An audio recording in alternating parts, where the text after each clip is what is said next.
legendary quality. Has COVID-19 made it hard to pay your rent or utilities? Are you worried about eviction? Eligible renters can now get 100% of their rent and utility bills paid. Apply today at housingIsKey.com. Wake up to Wendy's and get a bacon or sausage, egg, and Swiss breakfast croissant for just $1.99. Made with fresh cracked eggs and served on a hot buttery croissant that's fluffy enough to sleep on. It's time to wakey. Hit the Wendy's drive-thru and get your bacon or sausage, egg, and Swiss breakfast croissant for just $1.99. That's a better breakfast for just $1.99. Only at Wendy's. We got you. Limited time only. U.S. price and participation may vary. Third-party delivery prices may vary. Not following the combo. Well, I started my own restaurant because I love to cook. But that also means a lot of greasy pots and pans. And we can't waste time with endless sink changeovers. So we upgraded to Dawn Professional Pot and Pan. Dawn Professional cleans 58% more pots and pans per sink than the leading competitor. Less dish soap, fewer changeovers, and more time doing what we love. Dawn Professional. It's clean. Upgraded. From P&G Professional. Maureen saved big shopping epic daily deals at Amazon. So now she's free to become Maureen the Merrier. And with her brand new tableware, everyone's welcome at Maureen's table.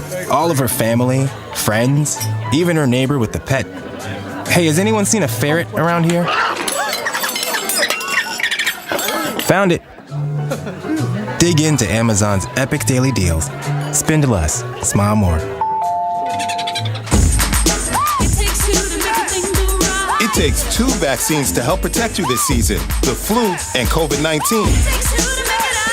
And now you can get both shots at the same visit. Learn more at cdc.gov/vaccines. It's time to wake up with a nice cup of morning roast. Featuring Bonte Hill and Joe Shasky. Presented by Timeless Coffee. This is the Morning Roast on 95.7 The Game. JTA on the left wing to Iguodala middle. Lee bounce pass to Porter. Otto Porter Jr. cans the triple. Golden State takes the lead, their first lead of the night. 78-76. 57 seconds left in the third quarter. Tim Roy on the call right here on 95.7 The Game, your home for Warriors basketball. 17-2 run to end the third quarter. And the Warriors flipped that game upside down. They were down 15 at one point. 15, 46-31. OKC had a double-digit lead in the third quarter. Then you get a little bit of Wiggins, a little bit of Damion Lee, a couple Otto Porter Jr. threes, and boom, you're 4-0 as you come back home for an 8-game homestand, which ties the longest in franchise history. Warriors, your Warriors are 4-0 to start the season. And they've trailed in each of the first 4 games. We'll talk about it here on the Morning Roast this morning as we say good morning to everybody out there on the roadways, YouTube and Twitch. Langford, Curly, good morning. Yeah, they had us the first half. I'm not going to lie. Hey, good morning to you, Joe Sasky. We went to Warrior Media Day a couple weeks back, and we're sitting there with all of our media brethren asking questions to certain players, and up to the podium walked Damion Lee. Mm-hmm. And I remember you kind of turning to me and saying, like, yeah, man, he's real comfortable. He's going to have a child here coming up. And you basically told him off to the side that, it's a beautiful thing. You're going to really look forward to it. And it's going to be this amazing journey for you as you go through it. And Damion Lee kind of turned and he was like, I'm just real comfortable with who I am. And it wasn't the exact way that he said it there, but it was the feeling that I got resonating from him, this subtle confidence that he knew who he was and he had put in the work. And I'm just looking at this year, and maybe people aren't as focused on him as maybe some of the other guys. Everyone's worried about Clay's return. We all are. But man, Damion Lee, they missed him so much down the stretch last year. We didn't talk about it at all in the offseason. Nope. We didn't talk about it at all in the aftermath of the Laker loss or the Memphis loss. And all this guy does is hit big-time shots. Yeah, there's times he misses buckets and he can get a little frustrating.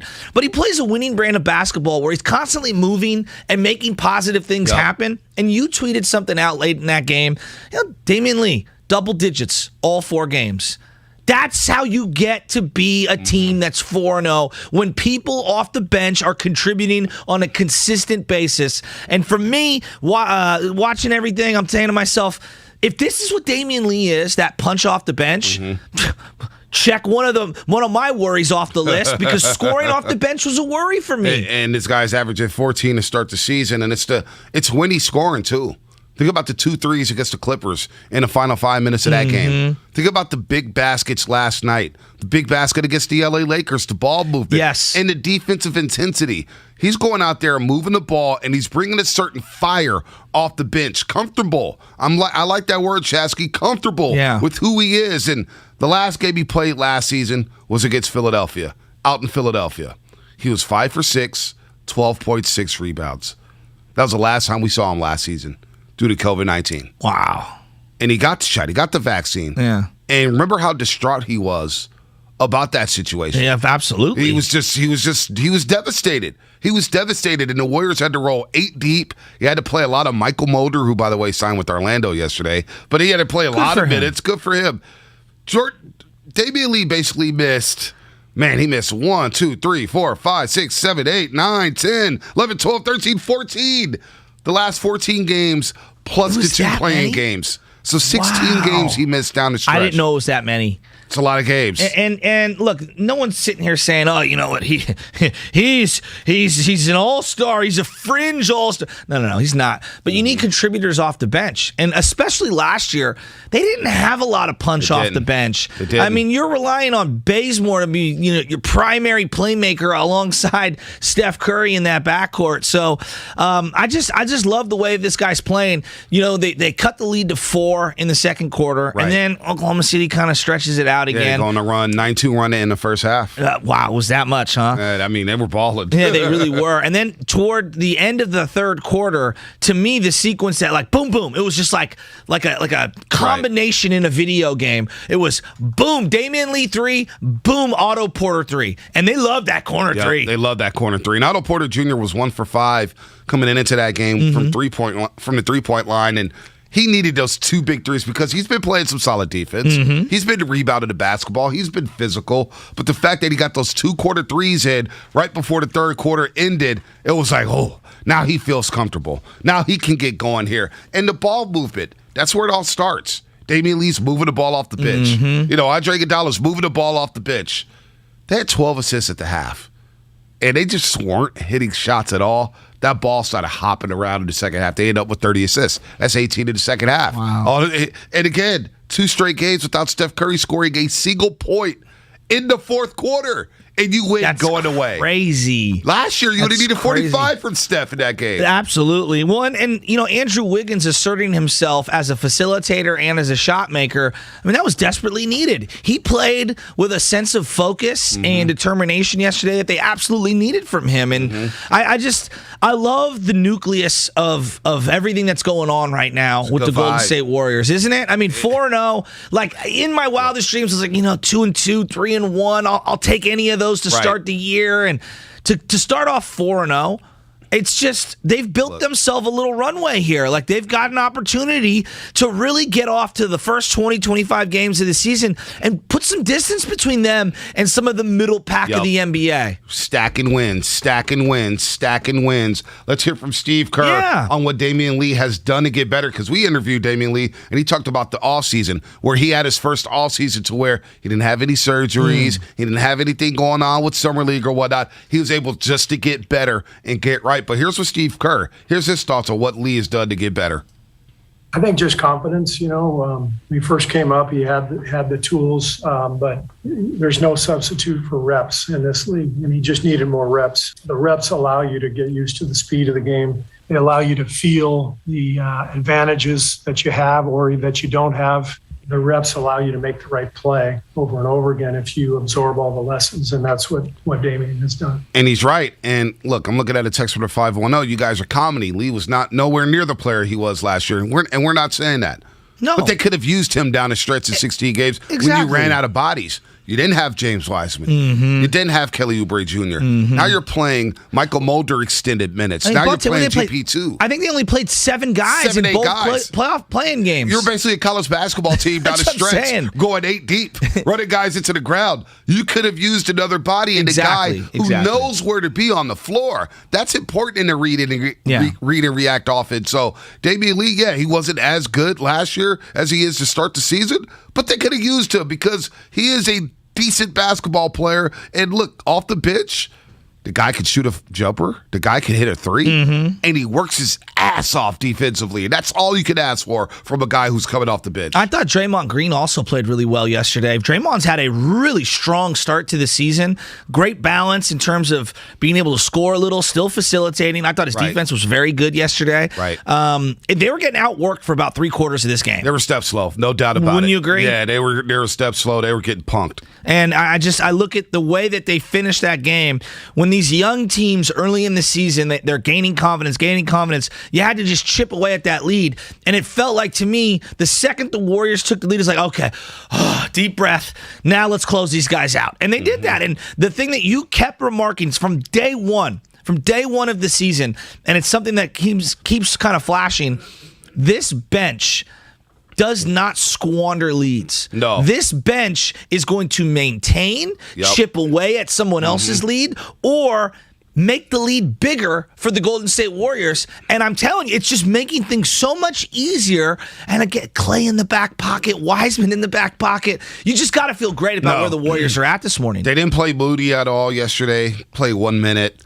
Kuminga's going to be back soon. He'll be down in the G League, no doubt, but he'll help the big club at some point. When does the G League start? Not sure. We should look that up. I think it's another couple weeks, right? We should look that up. They'll get some, and I think Moody will get some playing time in the G League as well, which is not a bad thing. No. Look what it did for Jordan Poole. But we talk about the bench, and then you talk about those units to start the second and fourth quarter, where Jordan Poole was with that unit in the non-Steph minutes. They're staggering Poole to make sure that Poole is on the floor when Steph isn't. Poole didn't have a great game. No. 0 for 7 from the three-point line, forced a lot of bad shots. But in that fourth quarter, he said, you know what, I need to go to the cup. And he started going to the cup. And a guy that we don't talk enough about, and I don't know if it was due to what happened at training camp with the whole getting the vaccine or whatnot. And he got off to a slow start yesterday, but it's Andrew Wiggins. Gets the Clippers. He got off to a hot start. He ended up with 17, but nobody remembers what he did down the stretch. I thought yesterday, the second half, he was dynamic. 13 points in the second half, finished with 21, getting to the cup, playing bully ball, recognizing a mismatch, taking Josh Giddey on the ride, down in the paint, passing. Andrew Wiggins was solid yesterday. And that's another thing where when Clay, as you said, you got him in the hip pocket, you got him in the back pocket here, you got Wiseman. Wiggins now is going to have less pressure on him to do what he does. And look, man, I'll take the 21 from Andrew Wiggins all night, every night. Absolutely. And the Jordan Poole thing, because I think a lot of people are sitting there going, oh, boy, he's shooting in like the 20s from three-point land. It's not looking good. He's forcing some stuff. This is what happens for young players. Young players are going to have ups and downs, and especially young shooting players, they're going to go through streaks. That's what happens. He'll be fine. The big thing for me, even when he's not scoring, tonight he only had 10 points last night, it was the 7 assists. And reducing himself to just 2 turnovers. Like, if you're not going to score from the outside, can you set up others? I don't think passing is one of his top assets right now, at least right now. But when you have 7 assists in a game, that tells me that you're doing other positive things to contribute. And that's all we can ask for right now. Look, it doesn't matter how you beat the Thunder. Just beat the Thunder. It's one of those games you look back at like, you lost to the Thunder, but now you look and you're like, all right, here we go. Got the Grizzlies tomorrow. All right, then you get the Thunder again, then you get the Hornets. There's an opportunity here if they can just continue, 2 out of the next 3. 2 out of the next 3, you start off 6-1 to start the season. I mean, we can go farther because obviously you got the Rockets and stuff after that. But I'm just looking over the next couple of games, a week or so. They have an opportunity here, B. They really have an opportunity to kind of put some distance between themselves and give themselves cushion, because that's really what they need. They need cushion so that they can rest people appropriately. Like Iguodala, I want him resting in February and in March. Right. It looks like the G League is starting October 29th. Okay. Warriors play their first game on the 3rd, on November 3rd. They play November 3rd. So that's next Wednesday, I believe? Yeah, next Friday, the 29th, is when the G League starts. Okay. And then the 3rd would be on a Wednesday. Yeah, so Friday's this 29th. Yeah, gotcha. Okay. Yep. So the G League I could do that. G League's coming back, and a lot of people are talking about the 49ers here on the text line. Trust me, we will get to the 49ers. Can I ask you who this Chris Chiozza guy is? He was at Brooklyn last season. Was I the only one who was a little surprised to see him out there? I forgot he was on the team. Needed some juice. Kerr needed some juice. He needed jolt. Did you forget he was on the team too? Well, he was the guy who was wearing the pants with the skulls. He had a half skull on one leg, and he had a half skull on the other leg, and it was like, that's kind of weird, right? In order to see the full skull or the full head, you got to have your legs.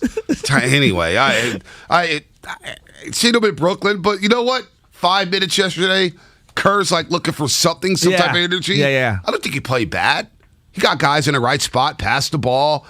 He wasn't bad. I mean, that was one of those games where it's like you got to experiment. And Steve Kerr did experiment. He took Steph Curry out in the first quarter. Which he never does. Never does. I can't remember the last time he did it without foul trouble, causing him to do so. But he shoved it back in with 2 minutes left in the first quarter. Yeah. So it's like a weird rotation that he had going on yesterday. He was just trying to find some type of energy because they were sleepwalking in the first half. We asked Kevon Looney yesterday when we had him on, and you could listen on the Odyssey app. You can download that and go back and listen to it, or on the podcast page or YouTube. Search 95.7 The Game. But, what's different about Steve Kerr? I do believe it's not that tactically he's dramatically different. It's the subtle things. You get better as you get older as a coach. Now, is there a certain spot where you hit a threshold and maybe the game passes you by? Yeah, probably. You get up there in age. You're almost 80-something years old. At some point, the game's going to pass you by. But I do feel like Kerr, doesn't it feel like he's at the height of his powers? Oh, he's chilling. And the bench that they've created in terms of staff feels very strong this year. Kenny Atkinson, former head coach of the Brooklyn Nets. Yes. Got ran out by Kyrie Irving and Kevin Durant. He was a good coach for Brooklyn. Yeah. He changed that culture in Brooklyn. Spencer Dinwiddie specifically points at him as one of the people that helped elevate his game. Joe Harris, D'Angelo Russell. They made the playoffs. Having him on the bench, and you see how engaged he is off that sideline, he's standing up next to Mike Brown and Steve Kerr. I don't know what happened with Jason Collins. Don't know what happened with some of these guys on the bench, but they retooled. Little subtlety moves, little subtle moves here. I like the Kenny Atkinson move. Well, I like the big man coach. I like the big man coach whose name is evading me here. It's not evading me. I just don't want to jack the name. Yeah, I would ruin the name as well. Miljovic is his last name. Miljovic. Well, I mean, you can't talk about the San Francisco Giants 109 wins without talking about their staff. Donnie Ecker, Kai Correa, Andrew Bailey. And when the Warriors won in 2015, it was Alvin Gentry and all these different guys on the bench that we gave tons of credit for. Right. It's tough to find quality guys. And when your team gets picked off year after year in terms of losing people off the staff, they lost Luke Walton, they lost Alvin Gentry. It's hard to find suitable replacements. And it took a little while, and now it seems like they found the right mix of coaches to match this core of team. I really like the way they're going right now, B. There's a positive, unbelievable vibe going on, and it feels like there's a current, like the water is flowing in the right direction. No, it is. Now, the Niners, the current is flowing in the wrong direction. We'll get to the 49ers. You sound like the priest who's mad at the school kid right now for stealing all the money out of the out of the offering plate. Yeah, exactly. Off the plate. I mean, Sunday I felt it, and I felt it last night because Seth Wickersham, who we had on a few weeks ago, we did. He was good, and he stands by his reports.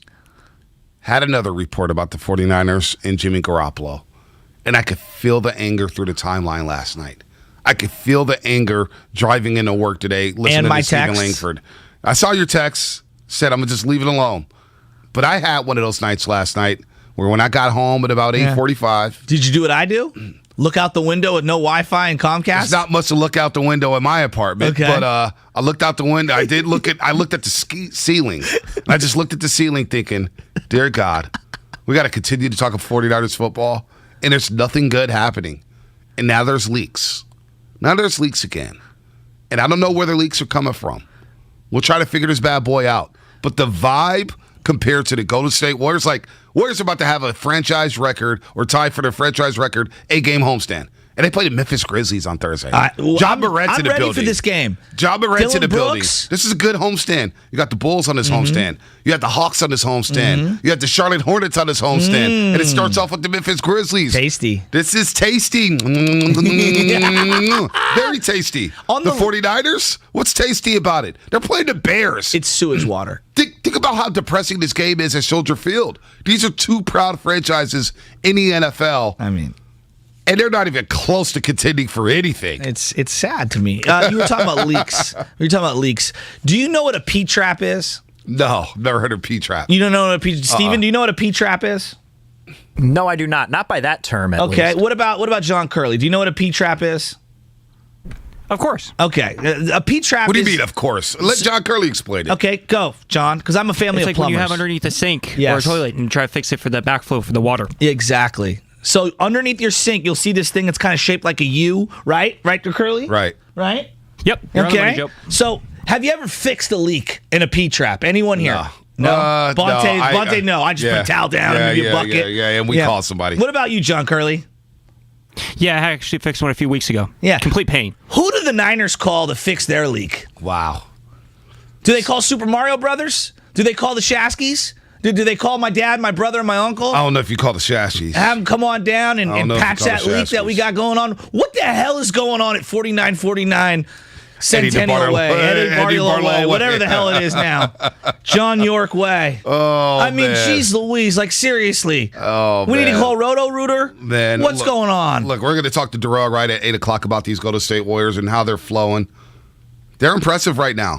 They've trailed at halftime in each of the first 4 games. And then John Curley's John Curley's so happy right now that he answered that properly. I mean, he knew what a P-trap was. I'm Irish. And you know what?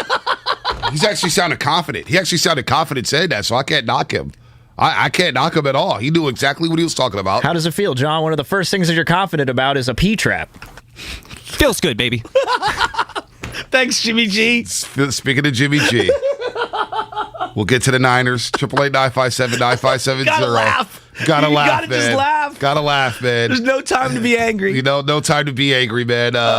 Maybe we'll do King of the Hill today. I don't know. People are asking for King of the Hill. Maybe I'm we'll do it asking tomorrow. for it, too. Maybe we'll do it tomorrow. Okay, we can do King of the Hill today. Darrell right at 8 o'clock. Oh, I can't wait to talk Can't to wait D. to talk to D, right? We're going to jab him for the Dodgers, too. Yeah. Dave Roberts really blew that series. And I was working on my swing yesterday since I have no internet or anything. I'm ready to take him on in golf. It's boy. coming. Well, I mean, he's just started golf in a year and a half. Your boy got to beat an NBA player at something. That's coming up. 888-957-9570. What's the most impressive thing about the Warriors' 4-0 start? And we will get into the 49ers. Oh, we will get into it right here. How fun is on the this Morning Warrior Roast. team? It's very fun. How fun is the 49ers?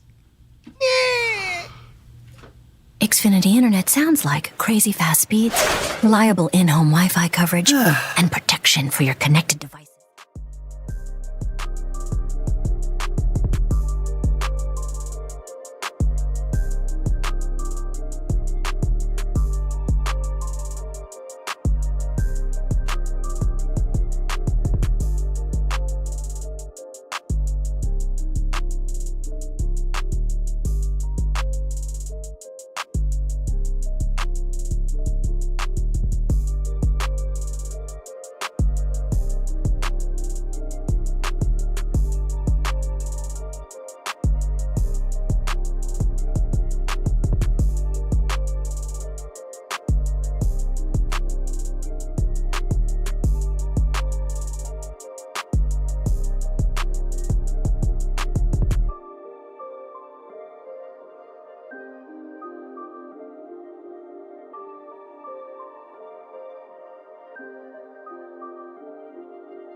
everyone roots for injuries, but they play a huge role in professional sports. Who's in? Who's out? And when will they be cleared to play? Join us every Wednesday at 11:30 a.m. on Willard and Dibbs. Cleared to Play is sponsored by UCSF Health and heard only on 95.7 The Game. Oh, according to research, 82% of people remember radio ads. That means that 82% of you listening right now will remember that this is an ad for ZipRecruiter. If you're hiring, 82% of you will recall that ZipRecruiter makes hiring faster and easier. And 82% of you will note that you can try ZipRecruiter for free today. But you have to go to ZipRecruiter.com/free. Yes, free. 82% of you will keep in mind that ZipRecruiter's technology finds qualified people for your job and actively invites them to apply. Is that you? Who are you talking to? 82% of you will also know that I, live with my mom. But the most important thing to note is that ZipRecruiter works. In fact, 4 out of 5 employers who post on ZipRecruiter get a quality candidate within the first day. Will you be part of the 82% who remember where you can try ZipRecruiter for free? It's ZipRecruiter.com/free. Again, that exclusive link is ZipRecruiter.com/free. How much? Free. That's ZipRecruiter.com/free. Listen to Willard and Dibbs this week for your chance to win tickets to a special screening of Untitled, Dave Chappelle's documentary on November 4th at Chase Center. For more information, visit the contest page at 957thegame.com. For more information, visit the contest page at 957thegame.com.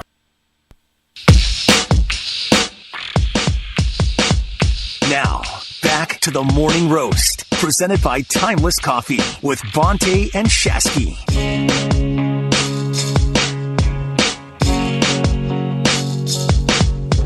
We're just talking about the Buffalo Bills for some reason.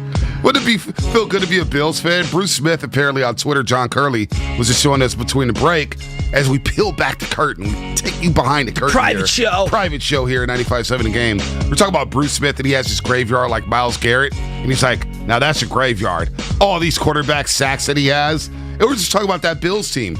Bruce Smith, Darryl Talley, Cornelius Bennett, James Lofton, Andre Reed, Steve Tasker, Don Beebe, Thurman Thomas. Thurman Thomas was so sick. I mean, Jim Kelly. His face mask was the most unique face mask for a running back. Full cage. So sick. Don't know why he did that. So sick, because he was a baller. He was a baller. My favorite little nuggy nug on them was when they played the Washington football team, I held myself there, in the Super Bowl, and he couldn't find his helmet for the first drive, and he didn't make it out onto the field, and he was furious. He put his helmet down on the bench, and there's all these rumors on what happened to the helmet. And they showed the play that they had for Thurman Thomas. Yes. And the backup, Kenneth Davis, ran the play, and they said that would have been a touchdown if it was Thurman Thomas. Mark Rippon would have never won that Super Bowl. Hey, that Washington football team was loaded. They were loaded. I mean, Gary Clark, Art Monk. I saw some polls that said that's the greatest football team ever. Charles Mann. Yeah, well, Art Monk, Daryl Green's one of my favorite players of all time. They were sick. Yeah, they were.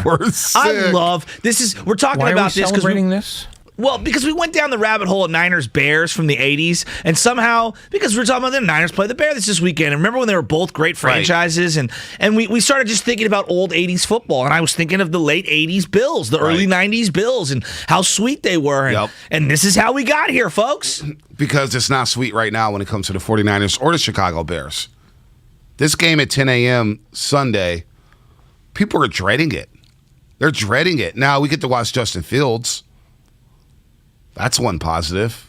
I mean, I'm rooting for him. I feel like we're way too critical. The kid's getting beaten around like a... Play Tampa Bay. I mean, all right, he played Tampa Bay. And his offensive line might be the worst offensive line in the history of the game. Baldy called that in the preseason. He did. He said this offensive line stinks. It's horrible. Did you see the center roll the ball? Oh, yes. The center, for those that haven't seen the video, the center looks like he's rolling the ball on the ground. It was the worst hike I've ever seen in my life. The worst hike. I mean, I don't know. Bonte, I love... No, you're right. Like, it's the worst. It was terrible. It was the worst hike I've ever seen. The worst. Like, how else would you call it? I know. It was the worst. Like if I was teaching a 5-year-old how to snap the ball between their legs, a 5-year-old would elevate the ball higher than that guy did. He rolled it like he was bowling the football to Justin Fields. They threw that poor kid in the game against the Cleveland Browns, and he got just his. And Justin Fields this year, I've seen I seen him take shots. Big time shots. I mean, his toughness cannot be questioned. It cannot be questioned. I'm rooting for him. I really like him. He already got his ribs broken in the Clemson game. I mean. And then in the preseason, he got his helmet knocked off in the preseason game. In the preseason game, he got his helmet knocked off. This kid's getting battered, all right? Which worries me a little bit about Trey Lance as we get into the 49ers and Bears here. That's what's coming up on the game, brought to you by Comcast West. And this segment is presented by Golden State Lumber. Lumber and building materials for professional builders and contractors throughout Northern California. Visit GoldenStateLumber.com. Sounds like Curly needs to work for Golden State Lumber. He'd be a perfect employee for that company. But look, Justin Fields on one side, Jimmy Garoppolo on the other. And instead of getting ready for the Bears game, it just seems like there's another week where somebody's dumping on the 49ers. Week 1, it was about Adam Schefter saying, Mac Jones. It should have been Mac Jones. Week 2, he had another report about, what was this Week 2 report with Schefter? I forget what it was already. But it was another report. He had like back-to-back weeks where he had reports on the 49ers the Sunday of the game. Did anyone edit it? Nobody edited. Bruce Allen maybe, right? Yeah. Bruce Allen. Maybe it was John Lynch. Who knows?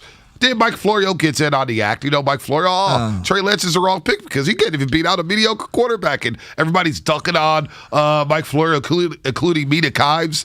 And now we got our boy Seth Wickersham. He's got his book. And his book. And he's a writer who covers the New England Patriots and has been covering them for 25 years. Since before Belichick, and he's totally connected. And he is an even deeper Matt Mayoko, right? Like that would be the equivalent. Wouldn't you agree? Maybe even deeper than that. Yeah, I mean, he seems to clearly have sources, not just within the New England Patriots, but because New England now has tentacles all throughout the league because so many people have left. He really feels like he has tentacles all around the league. No doubt. So his new book, It's Better to Be Feared, chronicling the Patriots and everything. He said basically the Patriots offered a second-round pick for Jimmy Garoppolo this offseason. And the Niners said, no, we needed number one. We needed number one. Well, they weren't getting that number one, and they didn't get that number one. Not with Jimmy Garoppolo. Do you think Jimmy Garoppolo's worth the second-round pick now? Probably not. Probably not. But if this report is true, my issue is, Shasky, how is this information getting out? How is this information getting out? All of a sudden, year 5 of the Shanahan Lynch era, there's starting to be little nuggy nugs coming out to the world. Little leaks. Is it from Jimmy Garoppolo's agent, Don Yee, who possibly, wasn't happy with the things we're going for his client in the offseason? Is it Jed York or Parag Marate? What's going on? Why are things starting to come out down there 49-49, Eddie DeBartolo way? I don't know. I don't know. I don't know if this is, somebody who has an axe to grind. I don't know if this is 100% true. I mean, I believe it to be true. I think that Seth Wickersham is as credible as they come. I don't want to discredit him. I don't want to dump on him. I think he's very accurate. I have to just go on his track record. And he's earned the benefit of the doubt in terms of accuracy. Wouldn't you agree? No doubt. All right, so I don't know. I don't know where this is coming from. Is this coming from New England's standpoint where they're trying to hype it up like, hey, we offered a second-round pick and, the dumb Niners didn't want to do anything about it. And I'm not saying that the Niners are, but I'm saying like if you were trying to paint the Patriots in a higher light, I don't know if that's the point of view here. I really don't know. I'm disappointed, though. I'm 100% disappointed on this. Yeah. Bonte, this is the team I love. Yeah. I love this team. I do. I love all the team, but I really love the 49ers. This is more than just the 49ers. It's part of my life in terms of, every Sunday, boom, Niner game, the whole family, we sit and bow down in front of the television and watch the Niners. And I want this team to not just win a Super Bowl. I want them to be good year after year after year. I spend my hard-earned money on this team all the time. I buy jerseys. I buy season ticket passes. I try to take my family so they can experience the fun and the joy this team brings to my life because they do bring joy to my life. Right. And I love John Lynch. Like, I see him at a television. I'm like, dude, I just want to root for that guy. I like that guy. Right. He clearly knows, football. He knows what he's doing. Right. But then it's like, and even Shanahan, I wanted Shanahan as the coach. I thought it was the right hire. He understands what it means to be a Niner. He's about my age. He's an offensive guy. There's so many things that they checklist off. And then we get to this point, and I'm saying to myself, at some point, Joe, you got to just see it for what it is. And now I'm just disappointed. I don't think they understand value. I don't think they understand acquisitions and how that works in the NFL. Yeah. And I think that they have a disproportionate view of themselves and their own roster. And that's the part to me that in life, my biggest trait that I try to have for myself and I try to bestow among young people, know what you're good at, know what you're not good at, and have great self-awareness. Yep. And then, if you make a bad decision, the worst thing you can do as an investor or in life, the worst thing you do is try to double down on that. And I'll go through it in a minute here. Every single time they've made a mistake, they've doubled down and created a bigger hole. It's like the person who refuses to apologize and instead creates a lie, creating a bigger mess. And it's over and over and over again. Do I hate them? No. Am I going to scream and yell? No. Because you know why? They do have Trey Lance, and I wanted Trey Lance, and I still think he can be really good. But they got to shake this thing up, B, and I'll explain what I'm getting at, and I'll give you some of the track record that they've gone through where I'm losing patience. Wow. And I want them to win. At the end of the day, Bonte, you love this team. Yeah. I love this team. I want them to win. And I don't want them to just win once and then suck again. No, I want to win year after year after year. I want to be the Saints. I want to be the Pittsburgh Steelers. I want to be the New England Patriots. That's what I want to be, like the Warriors. I want to be what the Niners have done, the Giants, have done over the last 11, 12 years, even though they had 4 horrible seasons sandwiched in there. But it's like, man, what are we doing? Seth Wickersham's book, he reports that the Patriots called the Niners, asking about Jimmy G's trade value on day 1 of the NFL draft. New England reportedly offered a second-round pick. The Niners wanted it first. Is it true? Is it not true? And who's leaking this information? We're going to break down the 49ers here and what's gone wrong and try to fix the problem. Let's be problem solvers today here on the Morning Roast, folks. 888-957-9570. How do the 49ers fix this mess? Let's be problem solvers, folks. That's coming up here on the Roast. Steiny and Guru are back to their old ways. Please. I'm going to call you Dan Marino. You giving him a pass.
already used Capital One Auto Navigator. I found my car online and got pre-qualified instantly, instead of all that. You know those things impact your credit score. Didn't impact my credit score, Dad. Now I'm going to the dealership for a test drive and to make the purchase. Sounds too easy. No, it's just easy. Capital One. What's in your wallet? Terms and conditions apply. Find out more at CapitalOne.com/autonavigator.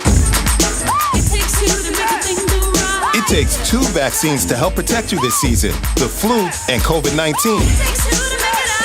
And now you can get both shots at the same visit. Learn more at cdc.gov/vaccines. Breaking news on 95.7 The Game is powered by Odyssey and presented by BetQL. Become a better sports bettor. Get smarter to beat the books. Download the BetQL app or visit BetQL.com today.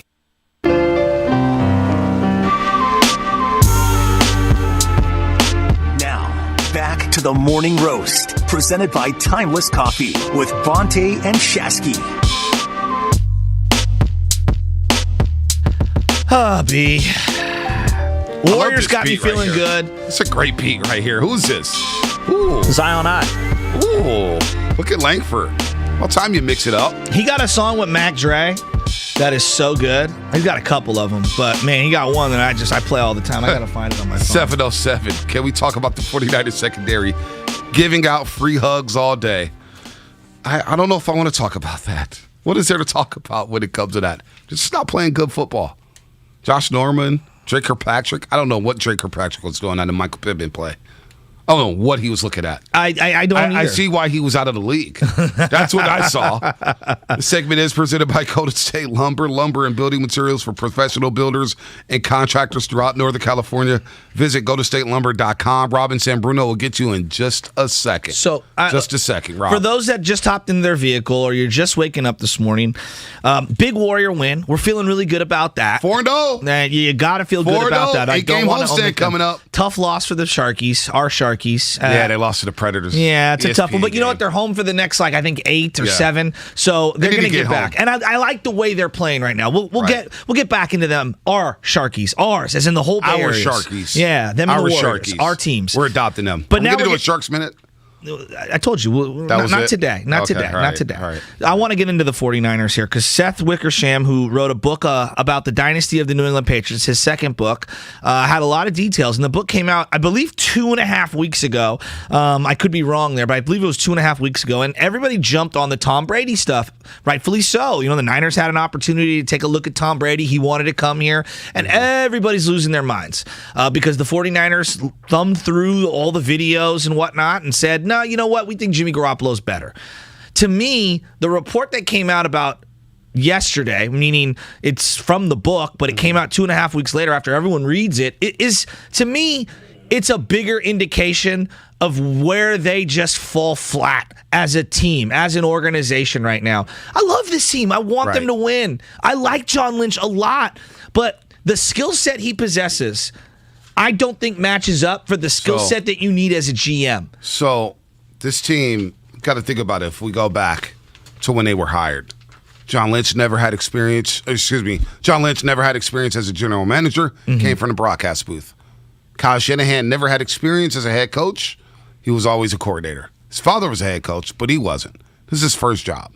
This is Lynch's first job. And Shanahan handpicked John Lynch to be his face of the franchise. There's other GMs who interviewed for the job when Shanahan was here, and they thought, you know what, I'm not going to really be a GM under Kyle Shanahan. I'm not going to be able to be a general manager under Kyle Shanahan because he's going to pick all the fruits. He's going to pick all the ingredients. He's going to pick all the dishes to try to cook with. Shanahan's basically a front man. That's the way they've presented this case. And so when I see things like Seth Wickersham's report that, hey, the Niners could have got a second-round pick for Garoppolo. Basically got the second-round pick that you gave up for Garoppolo on draft day.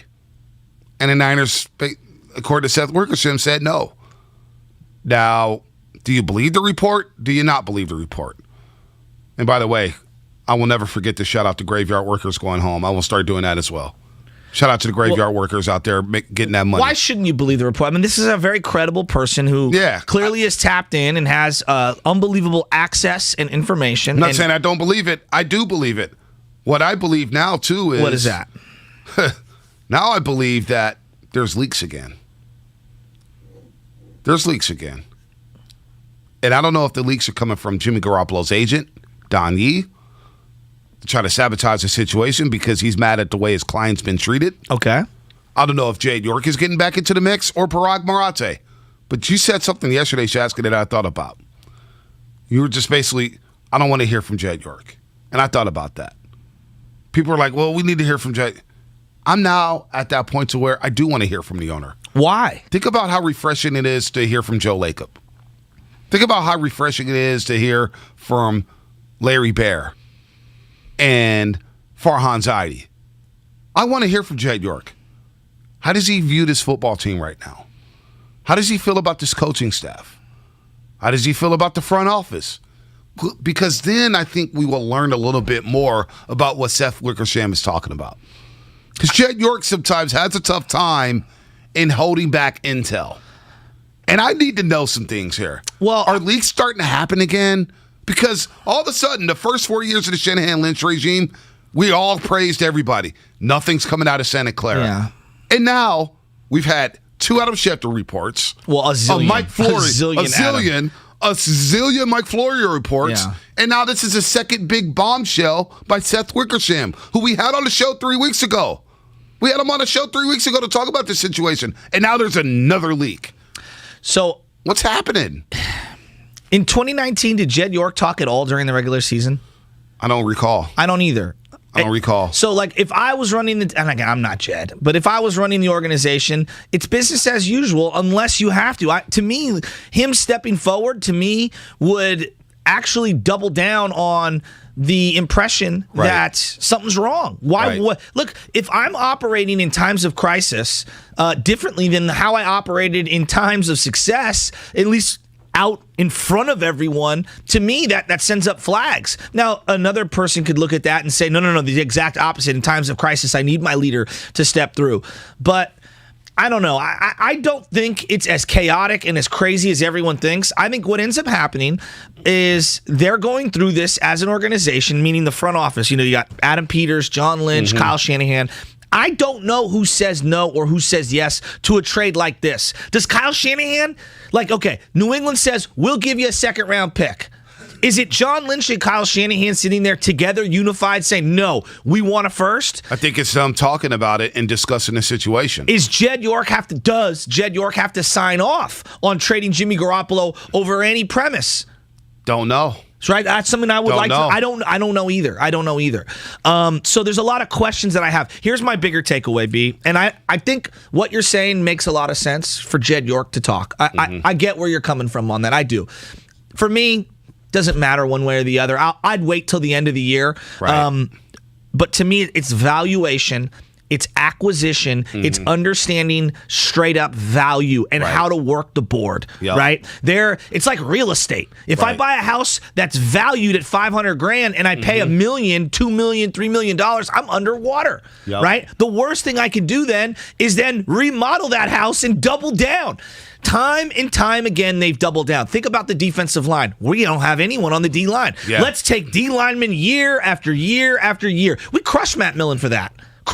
Matt Millen. Wide receivers every single year. Right? The Niners have done that with the defensive line. And not only that, but you take your defensive line that you didn't draft, that was drafted with the previous regime, and you trade them away. And then not recognizing value.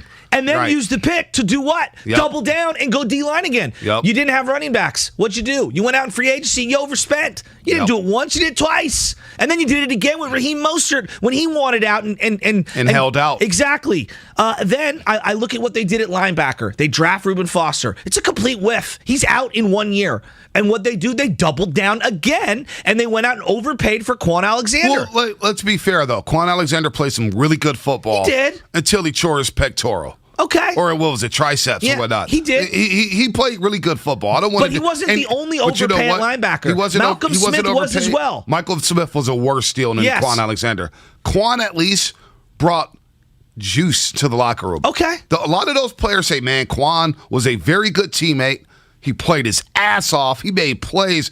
And he was one of those guys that got Levi Stadium rocking. Yeah, but Bonte, I don't want to take that away from him. Wouldn't you agree? Just forget Quan individually. They're chasing at that position, and they've been chasing. Well, yeah, they chased it, because of Reuben Foster. Because of the Reuben Foster thing. Then I look at the quarterback, okay? But you also didn't have a lot of faith in playing Dre Greenlaw right off the rip. Okay. You know what I'm saying? You didn't want to play Dre Greenlaw.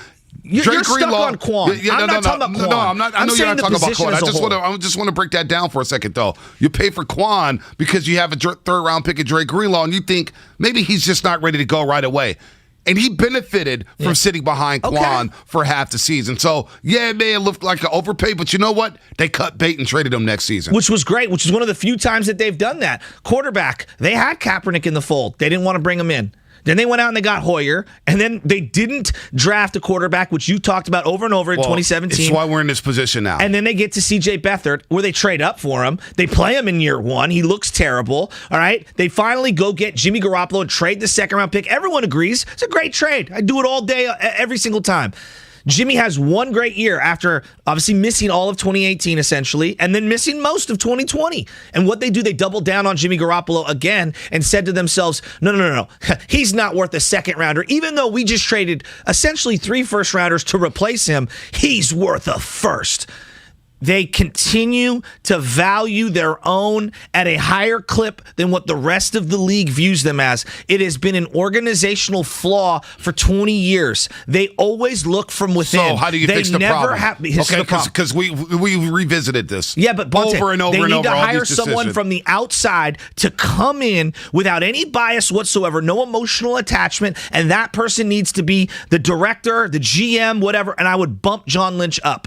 Like, Les Snead has been with the Rams forever, but he was a director of player personnel for Atlanta. None of their guys have track record. So you're going to have to relinquish power from Shanahan then. I'm with that. Because this is a Shanahan problem. I'm with that at that point. It starts with Kyle Shanahan. He's been identified as a guy who's calling all the shots. Well, whatever Shanahan wants, he gets. Don't forget, he picked John Lynch. I'm with you. He's responsible for John Lynch. Bonte, we agree. Whether it's Parag's influence, John Lynch, Kyle Shanahan, or even Jed York having ultimate veto power, they botched this trade. If someone was offering you a second-round pick for Jimmy Garoppolo and you had traded all what you did for Trey Lance, excuse me, I don't even care if Trey Lance is ready to go or not. You are never going to get anything better than that second-round pick. And Belichick, for all of the great things he does, he's another guy that doesn't understand value in the draft. And again, what's the general thing there? Like Shanahan, he's the GM, the player personnel guy, and the coach. You can't do all of these things. Yep. You got to relinquish some of the power. He traded a second-round pick for Mohamed Sanu when he was washed. Let's go to Rob at San Bruno. Rob at San Bruno, what's happening? You're on the Morning Roast here on 95.7 The Game. Good morning, folks. What's up, brothers? Look, man. Kyle Shanahan. Let's just talk about the actual football part, not the management part. The football part is, you look at the last 5 seasons, including this year, it's been the same things. The Niners find a way to lose games. Yep. The Niners turnovers rate is higher. Mm-hmm. That's all coaching. Yep. That's all coaching. So he keep doing it. It's keep going on this year. We done lost the same way for many years under him. Secondly, I feel like who is he improving? Yeah. He's not improving on him. And me personally, I don't think his offense fits Trey's skill set. Trey he has ability. When you look at all the quarterbacks that Calvin played with here, they're the same guy, average dudes. Jimmy being slightly better than dudes, but they basically the same type of dudes, going back to Matt Schaub. And Kirk Cousins, I think, is better than those guys, but that's what they are. I don't think his offense is fit for a guy. The last guy to run this offense that was good was John Elway. That's the only time offense won a Super Bowl with 25 years ago. Quarterback who was athletically gifted. Like he had arms still back when he was old. You know, any quarterback, they didn't have every since. That system had every since then. And secondly, you look at the front office part. Look, that 2017 was the worst year, not just the draft, but the players you picked up. They tend to like to pick up average, no-name players that's been back his whole career, right? And he thinks he's going to make them into something. So my thing is this. When he got here, you had Buckner, you had Staley, you even had Mostert, you had Tart, you had Ward. What has he done outside? I think Bosa was a pick you had to take. You missed on Bosa, you wouldn't even be here this year. So Bosa was a pick you had to take. But outside of that, outside of Warner and even Kittle, it's been too many draft picks they done had. You're right. Too much money to spend, and they haven't spent it right. It wasn't like they came in here and our books was messed up. No, our players was just messed up. It wasn't the books. The books were fine. They were so below. Books were fine. Rob, they were so below on salary cap, they had to give Vance McDonald an extension the year prior. That's what I'm saying. And they gave Bowman an extension prior just off of that because they had too much money. So they had money to spend a high draft pick, and you went the wrong. You missed. This player, I'm not even going to speak on some players because we already know about those players. But he just whipped on third, fourth round picks that contribute on teams. Hey, Rob, hold on 1 second here. I want to read a legal because I want to ask you a question, Rob. Hang on 1 second. You're listening to 95.7 The Game, KGMZ FM and HG1 San Francisco and Odyssey Station. Brought to you in part by DuckDuckGo. Privacy simplified. Rob, how do the 49ers fix the situation? How do you solve the problem? We fixed the situation by getting rid of the head of the snake. First, I'll talk to Cal like, I'm firing you from general manager. I'm going to go out there and get me another guy. If he says no and he's fighting that, you're fired as the coach. Because to me, he don't know how to pick players yet. That's a different skill set. Yeah, I'm 100% with you. That's different. No, Rob, you're spot on. I've worked in sales my whole life, right? And one of the things that I always say is that the skill set for being a great salesman or saleswoman does not transfer over to being a great sales manager. They're two different skill sets. Yeah. How to organize a team and how to motivate individuals and how to help them find success is very different from being a great salesperson working in a silo alone, right? The same thing can be said for us. I could be I'm not, but I could be a great radio host. Right. That's a joke. But that doesn't mean that I can make a great program director here at the station. Right. I think you could be a great X's and O's, draw up plays, do all that. That doesn't mean you know personnel. How many times, Bonte, over the last 20 years, Mike Holmgren, Bill Belichick, Kyle Shanahan, the list goes on. Mike Nolan was another example. Guys who have had full control. How often do they really win Super Bowls? Not Belichick's often. the outlier. And yeah, he's not.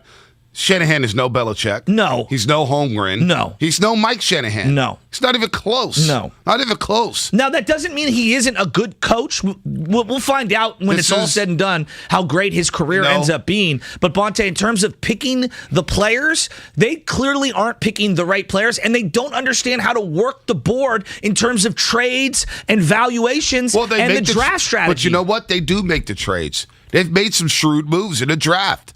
Their very first draft, they moved from 2 to 3 and picked up an extra pick from the Chicago Bears as they took Mitchell Trubisky. And the Niners had no plans to take Mitchell Trubisky. Okay. Now I'm thinking, man, go get Watson. Yeah, but then they whiffed. They whiffed on the pick. They made a great trade, but they whiffed on the pick. The trade to get Jimmy Garoppolo was a great trade for this organization. It was. Was a great trade. Moving off of Quan Alexander right away was a very good trade in identifying, saying, you know what, Drake Greenlaw's a good linebacker. Yeah. He can do the same things that Quan Alexander does. Let's roll with Drake Greenlaw. You moved off of him. But some of the decisions you make, like letting Emmanuel Sanders go, bite me in the ass. Letting Kendrick Bourne go, bite me in the ass. Moving off of Dante Pettis as quick as you did. Well, no, that was the right move. You couldn't get. Well, that's out of coaching. I mean, again, you picked the guy in the second round. So this is why, in hindsight, when we were all excited about the extensions that Kyle Shanahan and John Lynch received, it was not great moves. It was not a good move to do that. It doesn't look as good. I will agree with you. It was not a good move. It was not a good move. I still think I would do it. It was a stupid move. It probably would have been, but I would have done the same thing. Actually, in hindsight, it was stupid. Well, I would have done the same thing. Yeah, well, and I would have been that's a stupid move. I know, and I would have been It's a stupid. stupid move because I support them on that extension. Because when you look at their offense, under Kyle Shanahan, points 4. And you can talk about talent all you want to. If you want to talk about talent all you want to, that's fine. Yeah, but they've had 5 years of drafts and 5 years of free agency to be able to build this thing Their up. offensive ranks in points scored per game. It's not good. 20, 21. The outlier being 2019 when you were second in the league. Okay. Averaging 29.9 points per game. 21 and 19. So middle to lower tier of the pack outside of 1 year. And you have an offensive coach. Yeah. And you can't score points. Yeah. And you can't score in the red zone. And you're paying your 3 highest paid players, tackle, tight end, and quarterback are on the offensive side of the ball. Yeah, it's a problem. Yeah, and it's a problem. Now think about how many first-round picks are on that side, and second-round picks: Ayuk, Debo, Jimmy Garoppolo, essentially second-round pick, Dante Pettis. They obviously drafted Mike McGlinchey. They've invested in that area. See, but this middle goes rounds back. too. You go Trey Sermon. You're not using him. Yeah. You go Joe Williams in the first. You go Joe Williams and he retires right before training camp is over. When you saw this, when you saw Seth Wickersham say the Niners were offered a second-round pick and they not demanded, but let's just say they wanted a first-rounder. What was your initial impression when you heard that part right there, right before the draft? I said to myself, this is not good for Shanahan. Oh, dude. And I said to myself, maybe the inexperience is showing. And maybe this is a mistake to give them. This is why the contract extensions, in hindsight, was a mistake. Because they had one big year. Yet you got a first-time head coach. And you let him pick all the players? Shanahan doesn't have any experience of picking players. They did that with Mike Nolan, too. And how did that work out? It did not work out well. All right. And he didn't. He found and he actually some. found a lot of talent. And so has Shanahan. Yeah, He's found some talent. guys. I would say Nolan has found more talent than Shanahan. I'd have to really break that down. Dude, him and Scott McCloughan did work. They did a great job in free agency to get Justin Smith. It did work. Singletary was the one who pounded the table for Patrick Willis. Yeah, no doubt. No doubt. They did a decent job. I thought they're about on par. And now, so how do you fix the problem?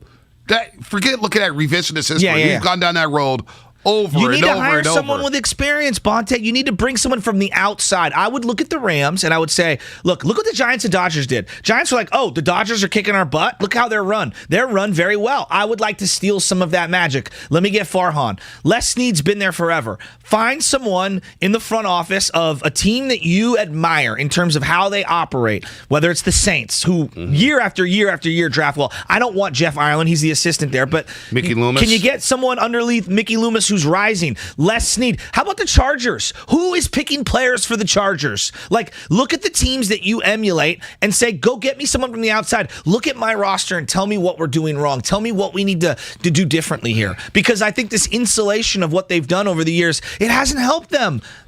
Shanahan, Lynch, the 49ers. They've lost 4 games in a row. They take on the Bears on Sunday. How do we fix the 49ers? How do you fix the 49ers?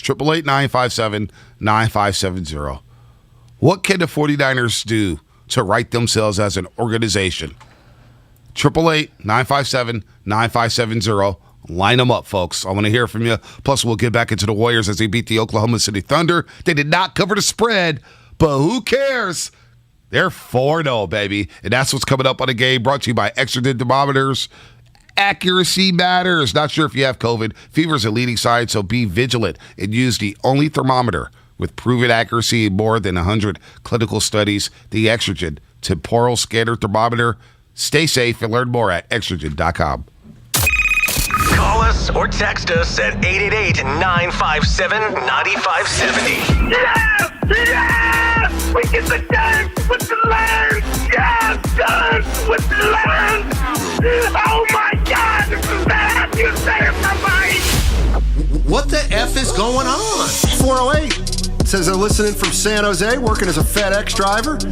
650 saying he's listening from Peru. Our phone line and text line are both 888-957-9570. Sports fans, what is up? Kate Scott here for Xfinity, who doesn't want you to miss a thing now that all the sports are back, whether you're a Warriors fan or a fan of some other NBA team, like in Philadelphia. See what I did there? Maybe you've got Xfinity because you're a football fan, a Sharks fan. Maybe you're still watching baseball, soccer, whatever sports and teams you love. Xfinity and I don't want you to miss a thing, which is why Xfinity offers a better way to watch. Now, I'm watching and recording so many sports right now. I don't have time to scroll through day after day of listings. So you know what I do? I hit the blue voice remote button on my Xfinity remote. It's awesome. If you haven't used it before, hit it and, for example, I say Cal Football and boom, game replays, scores, standings, upcoming games that I can record all right there in seconds. Do it with any sport, any team. It is so easy. Moral of the story, if you're a sports fan who likes things easy? What are you waiting for? Elevate your game day with Xfinity. It is a way better way to watch. Go to Xfinity.com, call 1-800-XFINITY, or visit an Xfinity store near you. Restrictions With apply. bacon strips and bacon crumbles cooked into a freshly cracked fried egg, buy 2 for $6 double bacon breakfast sandwiches have all the bacon you can imagine. I'm imagining so much bacon, Jack. Imagine more, Oscar.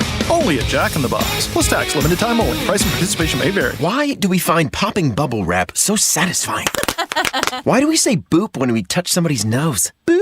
Why do we turn anything and everything into drums? Honey, I need those pots to start dinner. Why do we sing in the shower? I'm taking a shower. And outside the shower. This conference call is boring. Rick, you are not on mute. Why? For the same reason we play scratchers from the California Lottery. Because a little play can make your day. Please play responsibly. Must be 18 years or older to purchase, play, or claim. Has COVID-19 made it hard to pay your rent or utilities? Are you worried about eviction? Get the help you need now. The California COVID-19 Rent Relief Program covers 100% of your unpaid rent and utilities to help you remain in your home. Apply for rent relief now and let your landlord know you've applied so you can avoid eviction. The application is fast and you won't be asked about citizenship. Apply today at housingiskey.com or call 833-430-2122. Sponsored by the state of California. In the time before AT&T fiber internet. Shame! Shame! Shame! What did you do, love? I ran out of internet data. And they're making you shame walk. No, it's just how I feel. Shame! Shame! In the time after AT&T fiber internet. Nice to have unlimited internet data, right? Right. The dawn of a better internet era with AT&T fiber. Limited availability in select areas. Check eligibility at att.com/getfiber. Restrictions apply. Just hearing the word cancer can be frightening. At Kaiser Permanente, we're a leader in the prevention, early detection, and treatment of cancer. We keep track of your cancer screenings and remind you when it's time for the next one. And if you ever do hear that word, our teams of specialists use cutting-edge treatments to help make other words like hope, recovery, and cancer-free possible. Kaiser Permanente, tomorrow's healthcare today. Learn more at kp.org/thrive. I heard the Federal Reserve may raise interest rates. Yes, in fact, mortgage rates have already started going up on the rumors. That's why we just refinanced with Owning. We got a 30-year fixed 2.5% rate, 2.731 APR. And we also took thousands out in cash to use for a bunch of other things. Owning made the whole process fast and easy. Waiter, check please. I'm going to call Owning and lock in my refi now. Call Owning at 8332-OWNING or go to owning.com and lock in a 30-year fixed refi at today's 2.5% rate, 2.731 APR. That's 8332-OWNING or owning.com. NMLS 2611, licensed by the Department of Financial Protection and Innovation under the California Residential Mortgage Lending Act, subject to credit approval for qualified borrowers. Call 833-303-2161 for terms and conditions. Equal housing lender. Call Owning at 8332-OWNING or log on to owning.com. That's 8332-OWNING or owning.com. But we have a truck leaving with a big order on Tuesday. Tina's floor manager retired, leaving her tortilla factory flat out. What do you mean she's on a silent retreat? She must fill the role and all those orders. I'll oversee production. Indeed can help her hire great people fast. I need Indeed. Indeed you do. Schedule virtual interviews and talk to candidates right from your employer dashboard. Visit Indeed.com/credit and get $75 towards your first sponsored job. Terms and conditions apply. I'm Serena Williams. You watch me live on TV. And I'm that voice from movies you watch on demand. DirecTV Stream brought us together to save the world. Maybe not save the world, but DirecTV Stream does bring your live and on-demand favorites together. Your favorites together. I just said that. She just said that. Introducing DirecTV Stream, the best of live TV and on-demand with no annual contract. Get your TV together at DirecTV.com. Requires high-speed internet and compatible device. Content varies by package and location. Restrictions apply.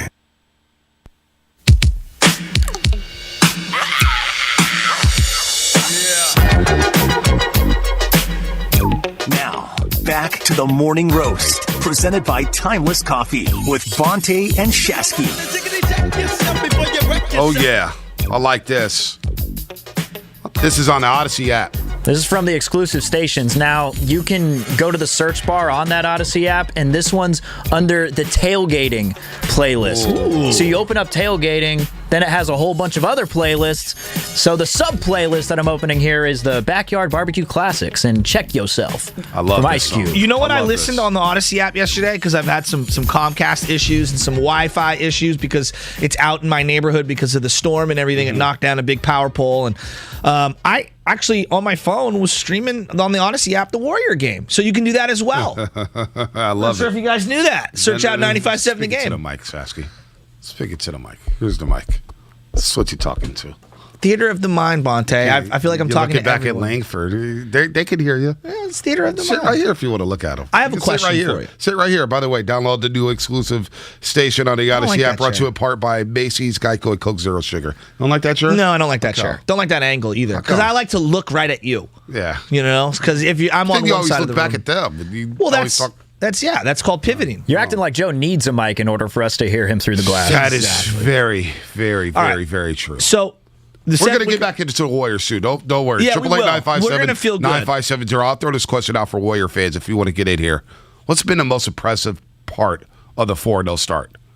Because I'm watching every game. I have a obviously, thought on that. On NBC, the bench, Damion Lee. You got GP2. You got Iguodala. Bia hasn't done nothing since the Lakers game. That's okay. That's okay. You only break out Bia at the club at the right Gotcha. time. You know Gotcha. that. You don't just play that at 6 o'clock on your way to somebody's house to pregame. How do you feel about this Warrior squad? 4-0. They've trailed at halftime in every single one of those games. They'll take on the Grizzlies on Thursday. I want to hear from Warrior fans. 888-957-9570. What's the most important aspect of their 4-0 start? All right, so I want to ask you about the actual Seth Wickersham reported trade itself. A second-round pick, okay? Now, at the time, New England had, I believe, the 47th pick overall that they were offering in the second round to the 49ers for Jimmy Garoppolo. Now, the 49ers had already had the 48th pick overall, which they used to get Aaron Banks. Now, New England would go on to trade up with a fourth rounder with Cincinnati to go get a D tackle later on in that round. But taken right in front of Aaron Banks, Asante Samuel Jr.? Asante Samuel Jr. Boy, it would have been nice to have that pick and take him. Taken right after Aaron Banks, well, let's be honest, Rondale man. Moore. Let's be honest, though. Who are you going to sign to be a veteran backup to Trey Lance? So that's what I want to ask you. Like, would you have done the second round pick? I would have done it. I would have done it all day. I would have just played Trey Lance. I would have found somebody. Flacco was a free agent. There were other random free agents. I don't love those guys as players, but as someone just bringing in, like Matt Moore has been around forever. I'm using him as an example. I mean, I understand why they didn't make the move. I understand it. But with the way they've acted towards Jimmy Garoppolo, because there's a clip that circulated on Twitter yesterday. Jimmy Garoppolo mic'd up against the Tennessee Titans back in 2017. And he sounds like a completely different guy. He was confident. He was in command. He was assertive. He was decisive. I mean, he was everything. And I remember my guy Sean Singer from Philly. Mm-hmm.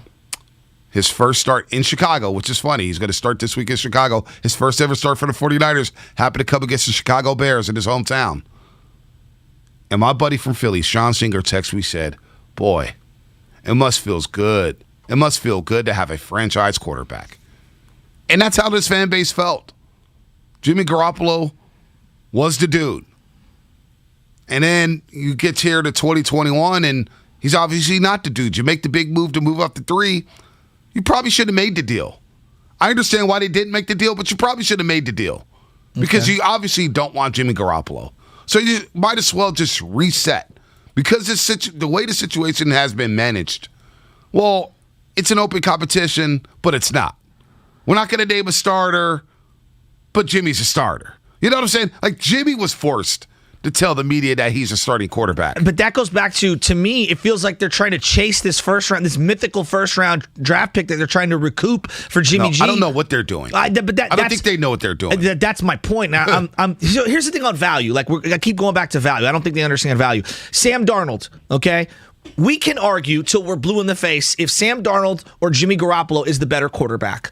And I don't think I don't even know who I think is better. I Sam really Darnold don't. Sucks. I I agree. But Sam Darnold was 23 years old. This is before he got traded. Right. Was 23 years old, had played more games over a 3-4 year period, was making less money. People believed he had more upside in terms of athleticism and I guess arm strength to a certain degree. They both are questionable decision makers. He got traded for basically him and a 6th-round pick, traded for a 2nd and a 4th because he's a little cheaper, because he's a lot younger. There was a lot of reasons there. I think a 2nd-round pick was about as good as you were going to get for Jimmy Garoppolo. Possibly. I mean, who else is going to knock your door down? But I get why you don't do it, because you take a quarterback who hadn't played in a year and a half. You take a quarterback who hadn't played in a year and a half. Yeah, but Bonte, they did not trade him. They did not trade him because they wanted to keep him. They didn't trade him because they didn't get high enough pick. Yeah, I don't know. How can they say, man, by the way, some breaking news here. Khalil Mack expected not to play this week. It's like the same conversation. Seth Wickersham comes out with, they should have traded Jimmy. They should have got rid of Jimmy 2 years ago. Yeah, but why? Because they don't like Jimmy. Yeah, but so I'm with you on that. I'm with you. We are looking for negativity. I'm just looking for positives with the 49ers at this point. Because everything is doom and gloom. Well, they lost 4 in a row.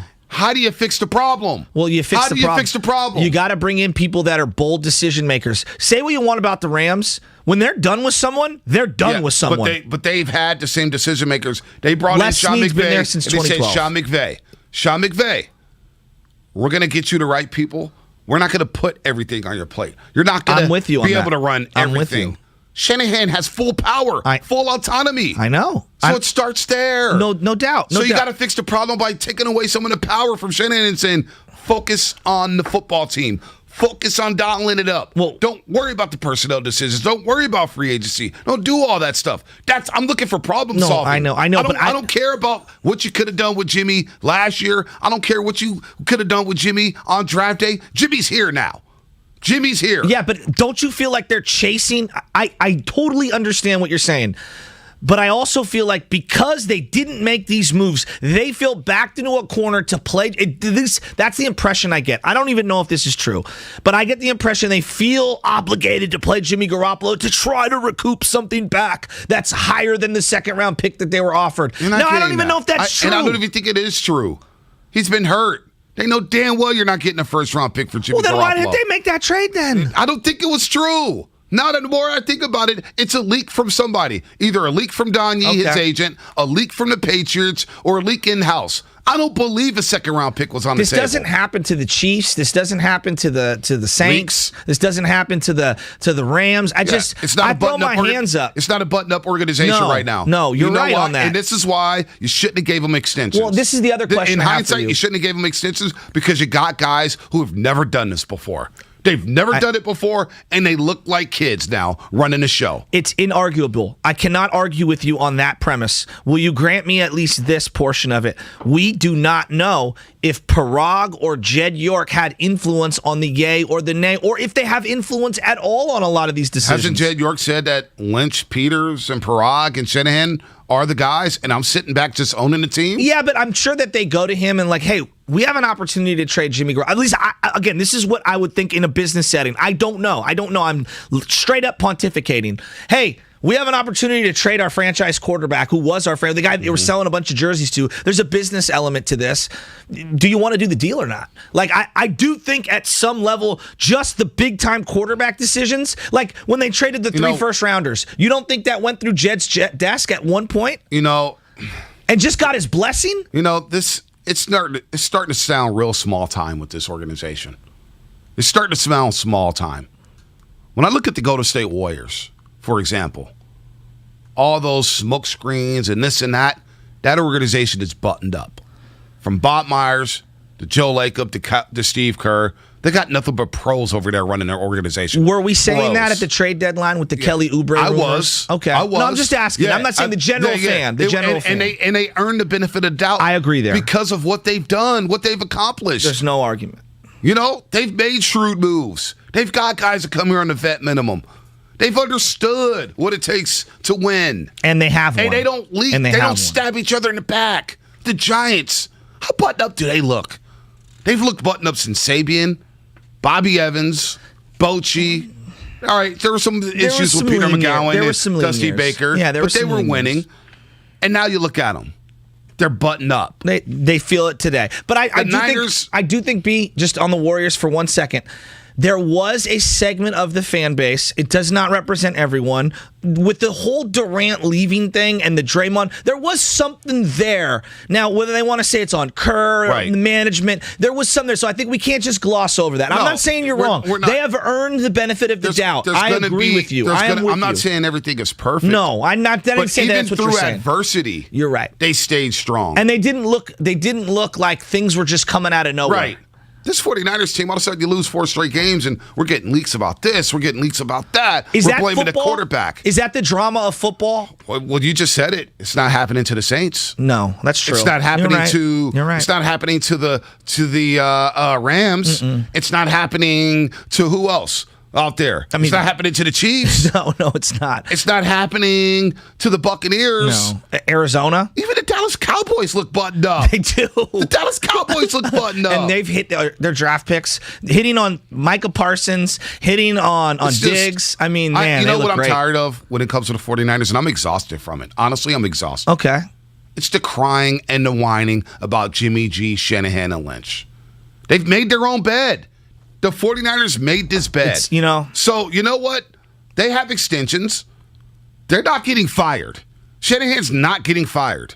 Lynch is not getting fired. I don't want them to be fired. I like these guys. I'm not even saying that. They're not getting fired. They're not going anywhere. Yeah. So how do you solve the problem? Yeah.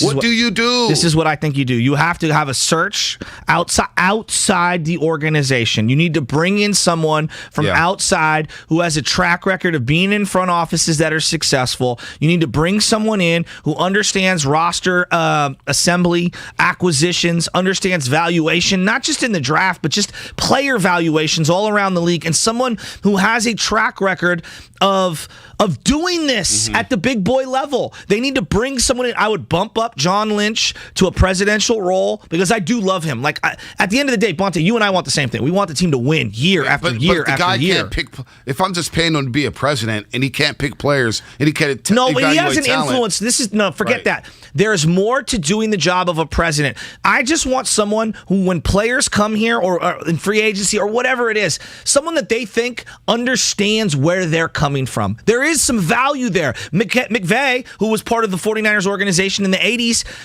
he obviously was picking players with Bill Walsh, but then you had Carmen Policy as that smile guy, as that guy, the feel good. You have to have buffers. John Lynch can't act as one of those buffers, one of those feel goods. Yeah, I guess so. I think there's a place for him. I guess so. I think there's a place for him. Now, I don't know I don't know how these things work in terms of Parag's influence on when it comes to the money, because that's an aspect of when you're making decisions. Money matters in these decisions. Who to sign, who not to sign, how much to give them, how many years. You can't run football like Moneyball. You got to make. I agree. Do you think the Rams run this thing? No. They throw money out there, and they give away picks, and they say, we need premium players, and let's go ball. And they still find guys. The Saints do this. The Saints, I think. The Saints are very well buttoned up. Was it this last offseason, or was it this offseason before? They went into the offseason like they were over $100 million. They were $100. I looked this up yesterday. They were $111 million over the cap, and they figured a way. Obviously, with the Drew Brees retirement, they found a way to kind of move all the money around so that they were set up, and they're actually going to be a player in the next couple of years in terms of free agency. So, Adam Peters, this is a great question from the 559. I don't know what he does. I thought he was a scout.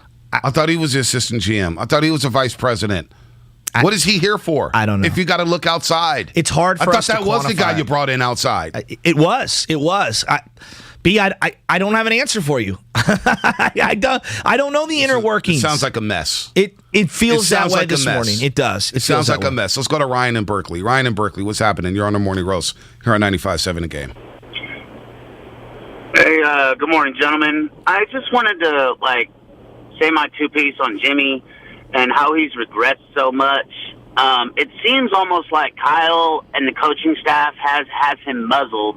When he first got to the Niners, he came in, we were 0-10. He came in and won the 6th straight and was looking great. And then he got his ACL tear and then came back the next year and took us to the Super Bowl and was looking great. It almost seems like Kyle and the coaching staff force him to make these janky chuck down throws, or he just doesn't have the confidence. It's like our coaching staff has stolen his confidence somehow, some way, and I'm worried it's going to happen with Trey Lance as well. What are your guys' thoughts on that? It's hard to feel confident. Yeah. It's hard to feel confident this morning. To his point about Jimmy growing, and we see the clip yesterday of him in that Tennessee game in 2017. I'm glad you bring this up. And since then, Kyle, from the outside looking in, and we saw reports of this. We've seen reports of this about Shanahan being too hard on Jimmy Garoppolo, making him unsure of himself, making him sit in the pocket as a guy who's unsure where to go and not being decisive. And that's a product on Shanahan. There's something about Josh McDaniels putting his arm around quarterbacks and making them feel good. There's something about Sean Payton making quarterbacks feel. Look what he's doing with Jameis. Jameis is making mistakes, and all Sean Payton does is tap on him on it. It's all good. And he yelling at teammates on the sideline. Hey, Jameis, it's all good. Yeah. You know what I'm saying? Bruce Arians, how he treats his quarterbacks. Hugs them. Yeah. Loves them. Well, that's the Mike Holmgren. It's the I'm going to teach you and we're going to grow together. Shanahan has not done that with Garoppolo. Now, you can also say, well, this is a big boy league. You get paid millions of dollars. You shouldn't need that love. Well, Alex Smith needed the love from Well, there's Jim a Harbaugh. relationship element. Right. There is. I agree with you. The relationship has not looked like it was dynamic between Jimmy and Kyle. No. And that is a byproduct on a head coach. If you throw a second-round pick to go bring in Jimmy Garoppolo, and then you throw $137 million at Jimmy Garoppolo, then love the guy. Build around the guy. Even if you don't. Instead, you're talking about Kirk Cousins during the week of the Super Bowl. You're talking about flirting with Tom Brady. Like, a lot of this is on Shanahan, man. And this is something that, like, I'm tired of talking about it because it feels like I've been talking about it for 2 years now, 2 or 3 years, about Shanahan and how he's treated Garoppolo and whether it's been fair and is Garoppolo a good quarterback. No, he's not a great quarterback right now. Doesn't look good right now. Doesn't look good at all. But it's a byproduct of hiring a coach with no head coaching experience and a GM with no GM experience, and then giving them all the power to do what they do. And now here we are in year 5 talking about the quarterback, talking about the bad draft picks, talking about the bad free agent signing, and yet they have extensions, so they're not going anywhere. So how do they fix the problem? You got to alleviate some of the power. I agree with you there. I have no problem with them getting unproven head coaches. Like, retreads are very, iffy for me. That's just in general. I'm not a big retread guy. I like the brand new. Who doesn't like brand new? Very few guys pull a Bill Belichick and leave one place and then go somewhere else and end up being infinitely better than they ever were, right? More of them resemble different coaches who stink over the years that bounce around. But here's the thing, B. They absolutely have to alleviate some of his power, and they need to bring someone in from the outside. I think that's really tricky. Here's the crazy part about everything. If you're just getting in your car right now, that Niners, apparently Seth Wickersham is reporting they were offered a second-round pick for Jimmy Garoppolo. They said, no, we want a first right before the draft. They balked at and the Patriots walked away and ended up drafting up Mac Jones. Everything can wash away. And let's hypothetically, 3 or 4 weeks from now, Trey Lance is in there, and he looks really good, and he looks really promising. And I don't even care what their record is. It just looks better on the field, and you start to have hope. Doesn't that kind of like wash away all of this? I'm not saying you forget about it. I'm not saying it's perfect. The stain is there underneath everything. But doesn't it kind of wash it away? Don't you kind of bleach that out if you can get Trey Lance up and running and he's balling? Isn't that what it kind of comes down to? It can. It certainly can. It certainly can. But even the Trey Lance situation from the get-go has been botched. It hasn't felt good. It's been botched from the get-go. They've botched the entire situation. You say, hey, Jimmy's the best guy right now, and then you make it seem like it's an open competition in training camp. And then you mess around and say, well, both quarterbacks are going to play. And then you mess around and you're switching mid-series. You're throwing in Trey. You're taking out Jimmy. You're throwing in Trey. You're taking out Jimmy. You got Mark Sanchez on a broadcast saying, man, that can't feel good for a starting quarterback. That can't feel good. And then you throw in Trey to start because Garoppolo's hurt, and you get him hurt by running quarterback power over and over and over again. So to answer your question, yes, if Trey Lance balls out, it's going to make Niner fans feel good. It's going to change everything. And it's going to save Shanahan's ass. Yeah, that's what it's going to do. I would be lying to you, B, if I didn't think, after seeing this report, wow, they are trying to keep Jimmy in there so they can get back a first. Like, that's the way it felt like to me. I don't even know if this is true. This is reckless speculation from me. I'm recklessly speculating. Yeah. Are they really trying to insert Jimmy so they can get something back? Did they really run Trey? I'm not saying they ran him into the ground on purpose. I'm saying, did they really not try to showcase Trey Lance in the normal offense? Right. Because they didn't think he was ready, or because they wanted to go back to Jimmy Garoppolo, hell or high water, to recoup the draft pick back? I'll tell you what. Either way, if you played Jimmy because it was a value play, yes, then people should lose their jobs. This is about winning and winning football games. Not about upping value in a player and sacrificing winning for the rest of the. How is that fair to Trent Williams? Well, how's that fair? How's that fair to George Kittle? The fans. How's that fair to the fans? How's that fair to Fred Warner Jr.? Hey, we're going to play Jimmy, even though Trey Lance may be the better quarterback. Even as a rookie, we're going to play Jimmy because we're trying to make this second-round pick a first-round pick. Heads should roll if that is the case. They tried to have their cake and eat it too. We can agree right now. They tried to have their cake and eat it too. They wanted the best of everything. They wanted the first-round pick for Jimmy. They wanted him to play great this year and them go as far as they could with Jimmy Garoppolo and then flip him in the offseason. And none of that has materialized. To me, and when you go to like investments and you hear people investments, they will take, most people who do investments for a living, they'll say, I'll take the short-term loss for the long-term game, right? That's what they all say. It is so hard to have your cake and eat it too in most of these investment situations. When you drafted Trey Lance, if you knew off the top of your head that, hey, you know what? We're going to take a short-term loss playing Trey Lance. We might lose some games in 2021. But by year 2022 and 2023, we're going to be kicking the crap out of everybody in the league because we believe so much in this kid. And I believe so much in myself. I'm Kyle Shanahan, that I can get this guy to where he is. You just have to trust me. And I've got the runway. I wish they would have went about it that way. Now, I'm using revisionist history. We're here where we are now. We're here. It doesn't feel like the here has played out anywhere near what they wanted it to. Again, the report is coming from Seth Wickersham's new book. Came out with a new book, Better to Be Feared. And he's talking about the Patriots. And, of course, we had him on a few weeks ago to talk about some of the things about Tom Brady wanting to be a 49er and how the 49ers looked at Tom Brady's film and said, yeah, he's a little bit better than Garoppolo, but not enough to sign him. So now he's got another excerpt in his book, in another chapter where on draft day, the report says that the Niners could have gotten a second-round pick from the Patriots. On draft day, the Patriots say, here's a number 2, here's a second-round pick. And the Niners said, we want a first-round pick. And the deal didn't go down. And now it looks bad on the Niners. But where's this coming from? Like this, Seth Wickersham, is he getting it from the Patriots? Is he getting it from Don Yee, Jimmy Garoppolo's agent? Is he getting it from Jed?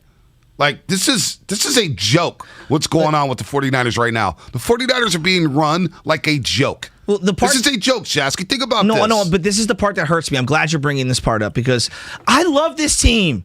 I love this team. I want to see them win year after year after year. This is they started in the neighborhood that I grew up in, damn near, like stone's throw away. I want this team to win year after year after year, and it just feels like to me we've had 4 good years in the last 20. They have had 4 good years in the last 20. And it's always something. It's always something. All I want to do, can we be the Steelers? Like, can we be a consistently good team for 5 years? I don't even need at this point. I don't even need the Super Bowl. What you gave me in 2019, that was awesome. Dude, it sucked. We lost. It sucked. I had a great year. That was freaking awesome. You know what? You know how much fun I had that year? You know what? And it feels like it all got wiped away and we're back in the same spin cycle of negativity. You know I'm exhausted so you know by what? it. You're exhausted. I'm exhausted. Let's take 2 calls and transition to the Warriors. I just want them to be good. Yeah, this is not healthy for you. Chambry in Arizona. We're going to move off this because it's not healthy for you. I just want them to be good. Look at your face right now, Shasky.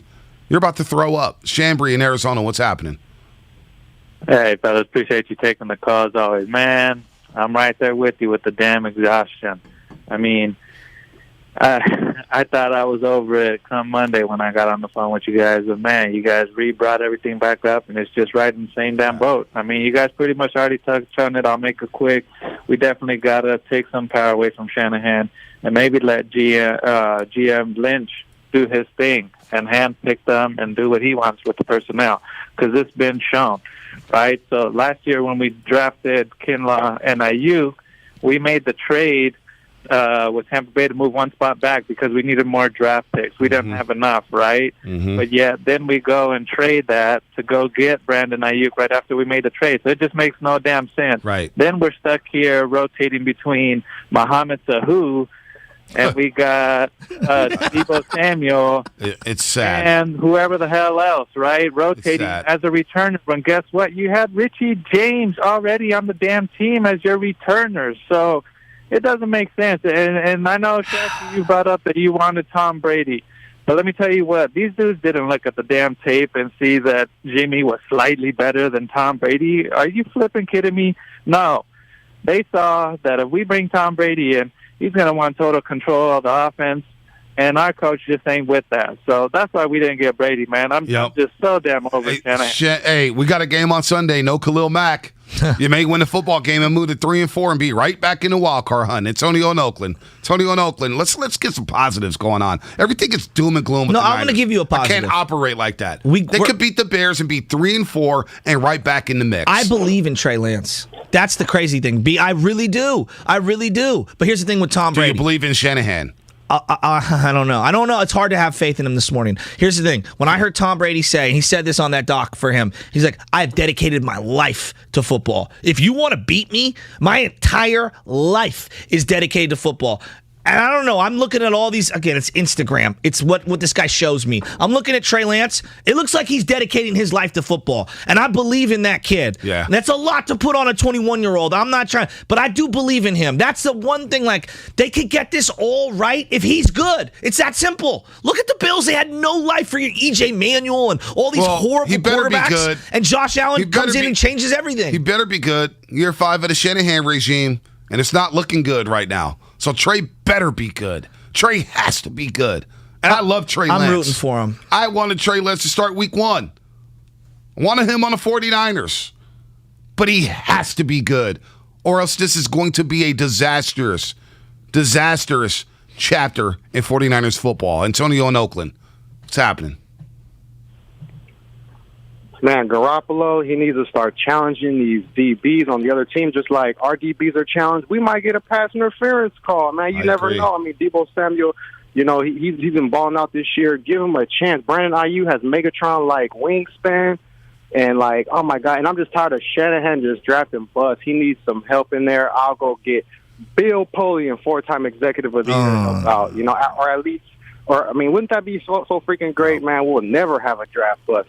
But we have 10 first or second round picks, and only 2 of them have really panned out, Deebo and Bosa. And I can't really give him credit for drafting Bosa because anybody would have drafted him. Somebody's grandma would have drafted him. They're batting about 20% on first and second round picks. If we were just saying hit rate, that's not good. That's terrible. It's terrible. Yeah, that's horrible. This segment is brought to you by Fremont Bank. Full service banking.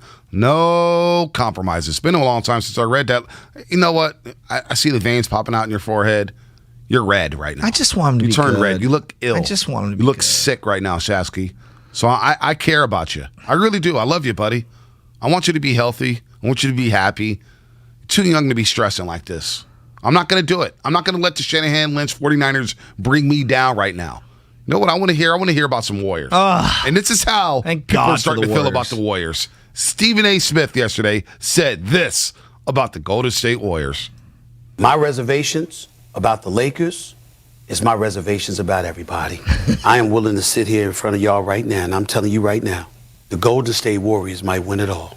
And I'm telling you this, and let me say, I'm getting to a point where I'm using my imagination, imagining Klay Thompson comes back. Of course, I'm not talking about as presently constructed. Klay Thompson comes back. Wiseman comes back. All right? What I've seen from Jordan Poole, Andrew Wiggins, Damion Lee, Kuminga, he's a first-round pick, number 7 overall. I'm looking at this squad, their ability to hit shots and free throws. And I'm telling you right now, if Klay Thompson and brothers come back healthy, the only thing that will have any chance of stopping them is Kyrie Irving returning to Brooklyn to join Harden and KD. There is no one else, including the Lakers, that will be able to knock off the Golden State Warriors. See, I push back on you. That's where I'm at with that. Stephen A. Smith saying the Warriors look like a team that can win it all. I'm not going to lie. Part of me wanted to hear the other guy give the pushback. Keyshawn Johnson? Dude, I mean. But Stephen A's so good at the craft of take giving. Just so good at it. So let me get this straight. So here, I agree with him, but it's really early. We have a long way to go. It's very early. I mean, Bonte, we got 4 games of 82. Yeah, I know we have 78 left. Right? There's a long way to go. They look like a 50-win team, though, huh? Let's let Clay get on the court. Let's see a month of him. Let's see where Wiseman's at. Let's see where this team's at. Let's see where the rest of the league is at, right? I still think Phoenix is a great team. I believe them to be a very, very great team. Now, they've got their own issues in terms of not extending DeAndre Ayton. I think Utah is a great regular season team. We'll see what they end up doing in the playoffs. There are other teams that need to be heard from. People in Utah think Eric Paschall is a great fit for them. Good for them.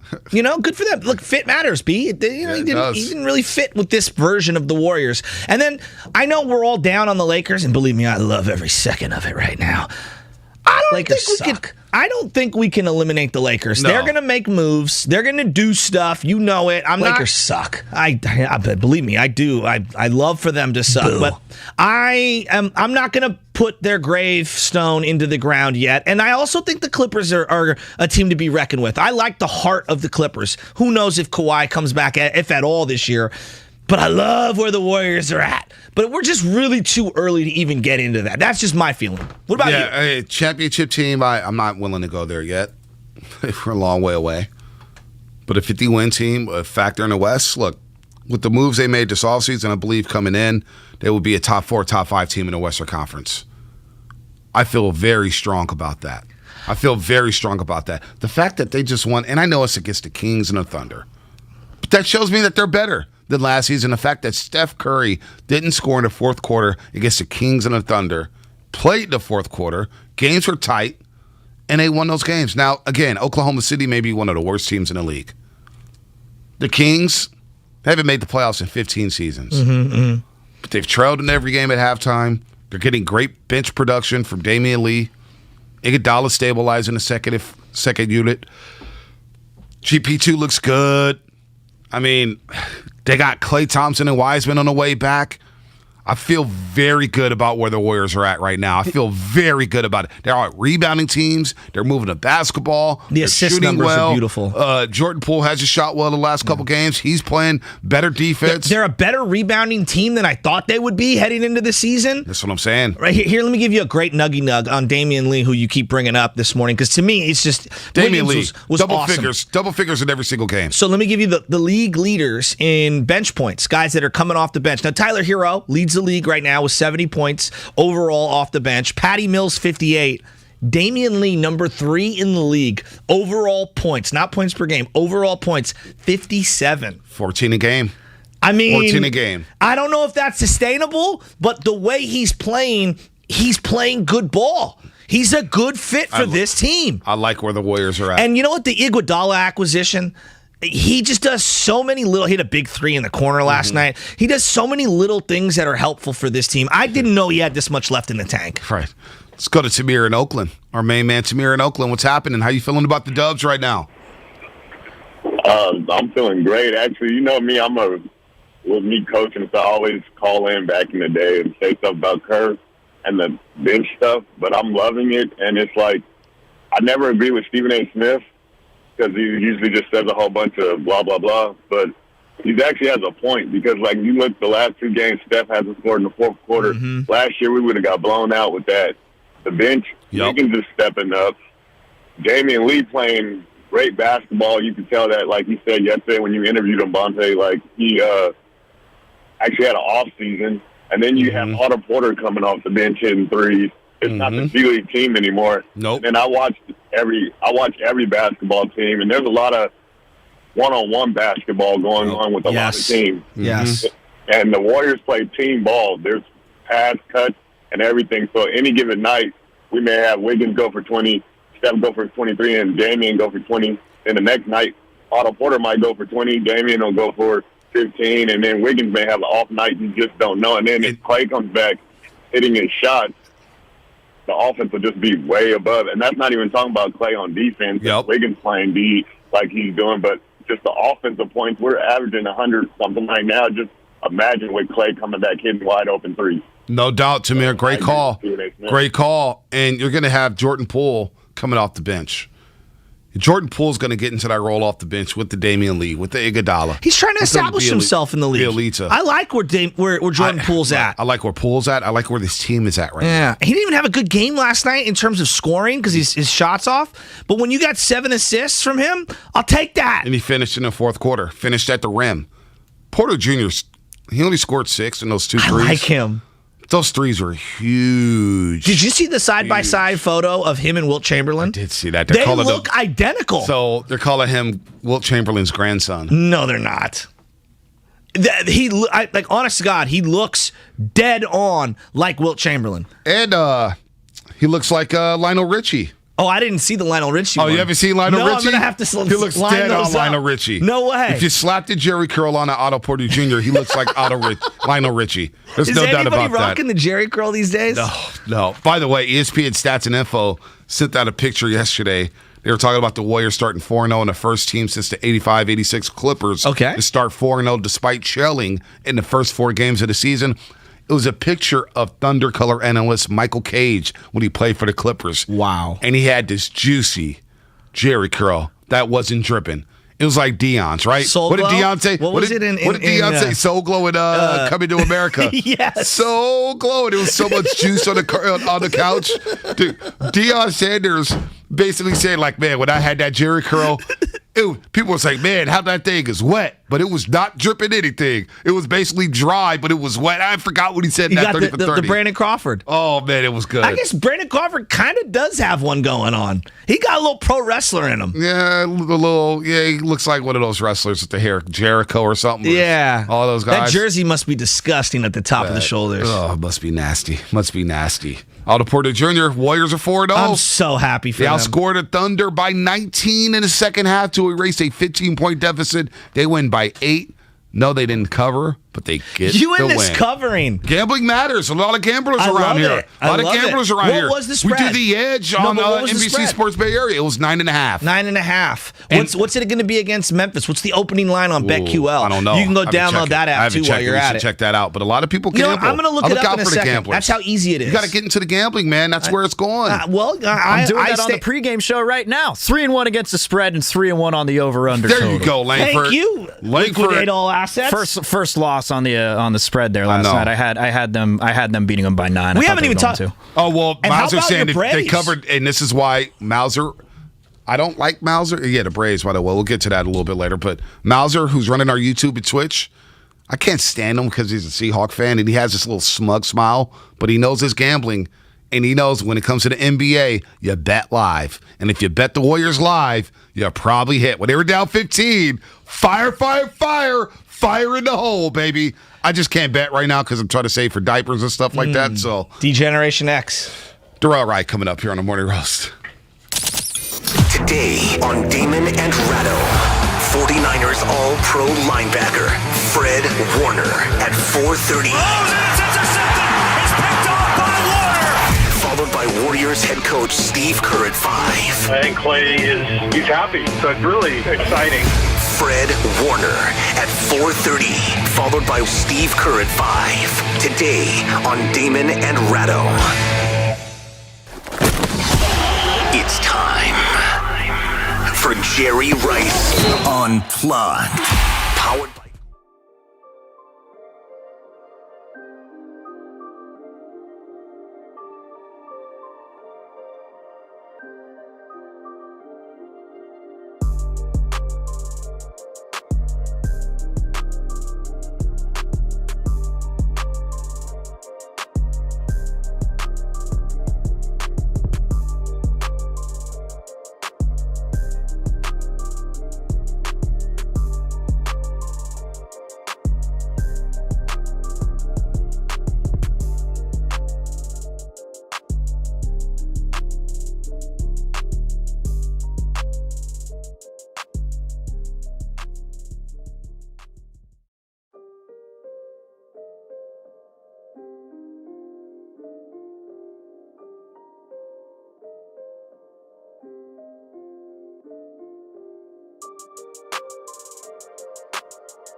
Okay. Okay. Here's Darrell Wright. Oh yeah, our favorite moments of the week. We get to talk to D-Wright, NBA champ, former Golden State Warrior. Warriors pre and post game looking dapper. So before we get to D-Wright, because I got to ask him a question. You were just asking me about Instagram and some of the things that I'm liking because you're seeing some of the things I'm liking, and so is your significant other, Anna. And I like a lot of golf stuff, and I like a lot of random things out there. I want to hear from somebody in our audience. What's the most random thing you got caught by a significant other or family member liking on Instagram? And I'm not talking about the explicit stuff. We're not going dirty here. I'm just saying, what's the random stuff? I found myself at Home Depot. I follow Home Depot on Instagram. That's depressing. And I went to Home Depot yesterday to make some extra sets of keys for the front door. And I realized, like, there's a lot of random things at Home Depot that I end up buying that I'm never going to use. I'm like the least handy person of all time. Why do you follow Home Depot? Because there's things that I like You there. can just go on their website and look at what they have. I don't know why I follow Home Depot. That There's is a lot weird of, follow. Isn't it? That is a weird follow. It is, I know. Guarantee you Darrell Wright doesn't follow Home Depot. No. Of course, he joins us here on I the follow roast as he him. does every single Wednesday. Darrell's a hell of a follow. Home Depot, I can imagine being a good follow on Instagram. D-Wright, what's up, man? That what's going on, fellas. I'm definitely not following Home Depot. Yeah. What's wrong with this dude, man? He following Home Depot. Can you imagine like being on Instagram and you're following the story of Home Depot and then you're firing off fire emojis or 100 to Home Depot in the story? Yeah, that's different. What's the weirdest thing that you follow on Instagram? The weirdest thing? I like to follow things I like to see. You know what I mean? I do that too. So I don't really follow too many, off the wall things. A lot of golf, a lot of friends, a lot of meme pages, to be honest. Right. There's a good meme going around right now with Otto Porter Jr. looking like the grandchild of Wilt Chamberlain. Oh my God. He also looks like Lionel Richie. We got to get Otto Porter Jr. in a Jerry curl, looking like Lionel Richie, man. I mean, the two froze, but look at his 2 big threes yesterday. I don't care who he looks like. He's a contributor, and the Warriors right now are rolling 4-0.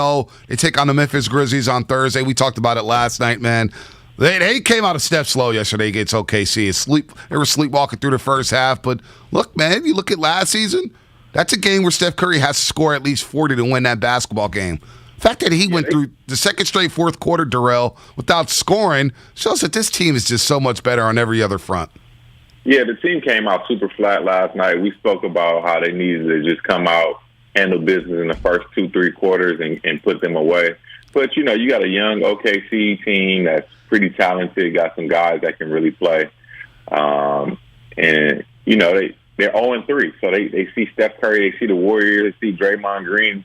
They want to try to get a win against those guys. So that's just kind of how it goes when you're one of the better teams and you got some great players around the league. Guys want to come and get their win against you or give you their A game. So that's what you saw in the beginning. And then the Warriors just figured it out.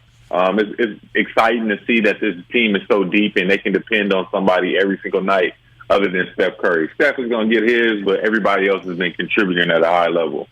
For a bench guy like Damion Lee, it's hard to get your footing in the NBA in general, and then it's really hard to find the right team, the right mix, the right rotation to where you can kind of flourish and become yourself, or at least the best version of yourself. He really fits this year's team, and he's been awesome off the bench. How hard is that, though, for an NBA player to find the right mix coming off the bench? Oh, man, it's super tough because it just depends on what the management brings in. Is it going to be a scoring point guard? Is it going to be guys that, have to play iso ball? But this team is more of a high IQ team, ball movement, making an extra pass, getting the hockey assist. So that's a little more exciting to play with when you have an opportunity to score, you have an opportunity to make plays. So when everybody's touching the ball, you feel good. And Damion Lee is just taking his shots with confidence around the perimeter. He's cutting. He's just being more of an all-around player than just a spot-up shooter. So when guys come to games and they don't know where you're going to be at, what type of game you're going to play, you're going to be cutting or you're going to be a slasher, that's hard to guard. So Damion Lee has been doing a great job with picking his spots and finding little loopholes to be successful on offensive end. Darrell Wright here on the Morning Roast on 95.7 The Game with Joe Shasky, the Butcher, and Bonte Hill joining us as he does every single Wednesday morning. Also, Andrew Wiggins yesterday got off to another slow. The whole team got off to a slow start. But Andrew Wiggins being aggressive there in the second half, I think is a great development where he ends up with 21 points, 13 in the second half. And that's what we love to see, D-Wright, when he goes to the rack and be aggressive, man. He's a different player. Yeah, Wiggs was looking good yesterday in that second half. And I think what really got him going was that steal right under the basket, a little easy put in. And then the second half, he came out and knew that, hey, if we're going to win this game, and we can't lose this game to this young team that's still trying to figure it out. So he came out in the second half, and he was attacking the basket. He was being aggressive. They put him in the post a few times. He made a few tough moves, got to the free throw line. So when Wiggs is being aggressive, when Wiggs is looking for his offense, this Warriors team is even more deadly. So you love to see two-way Wig, do it on both ends. I think he had about 2 or 3 steals, a nice little block. So he just got to be aggressive all the time and come in the game every night with the mindset is I have to get 18 to 19 to 20 points every single night. Yeah, there's no doubt about it. Darrell, when you're coaching different teams and whatnot out there, depending on the talent you have, you got to kind of adapt your principles or your philosophies or things that you're running. And it feels like Steve Kerr has really kind of modified who he is as a head coach. And I'm just seeing a better, different version of Steve. What have you seen from him as a coach through 4 games?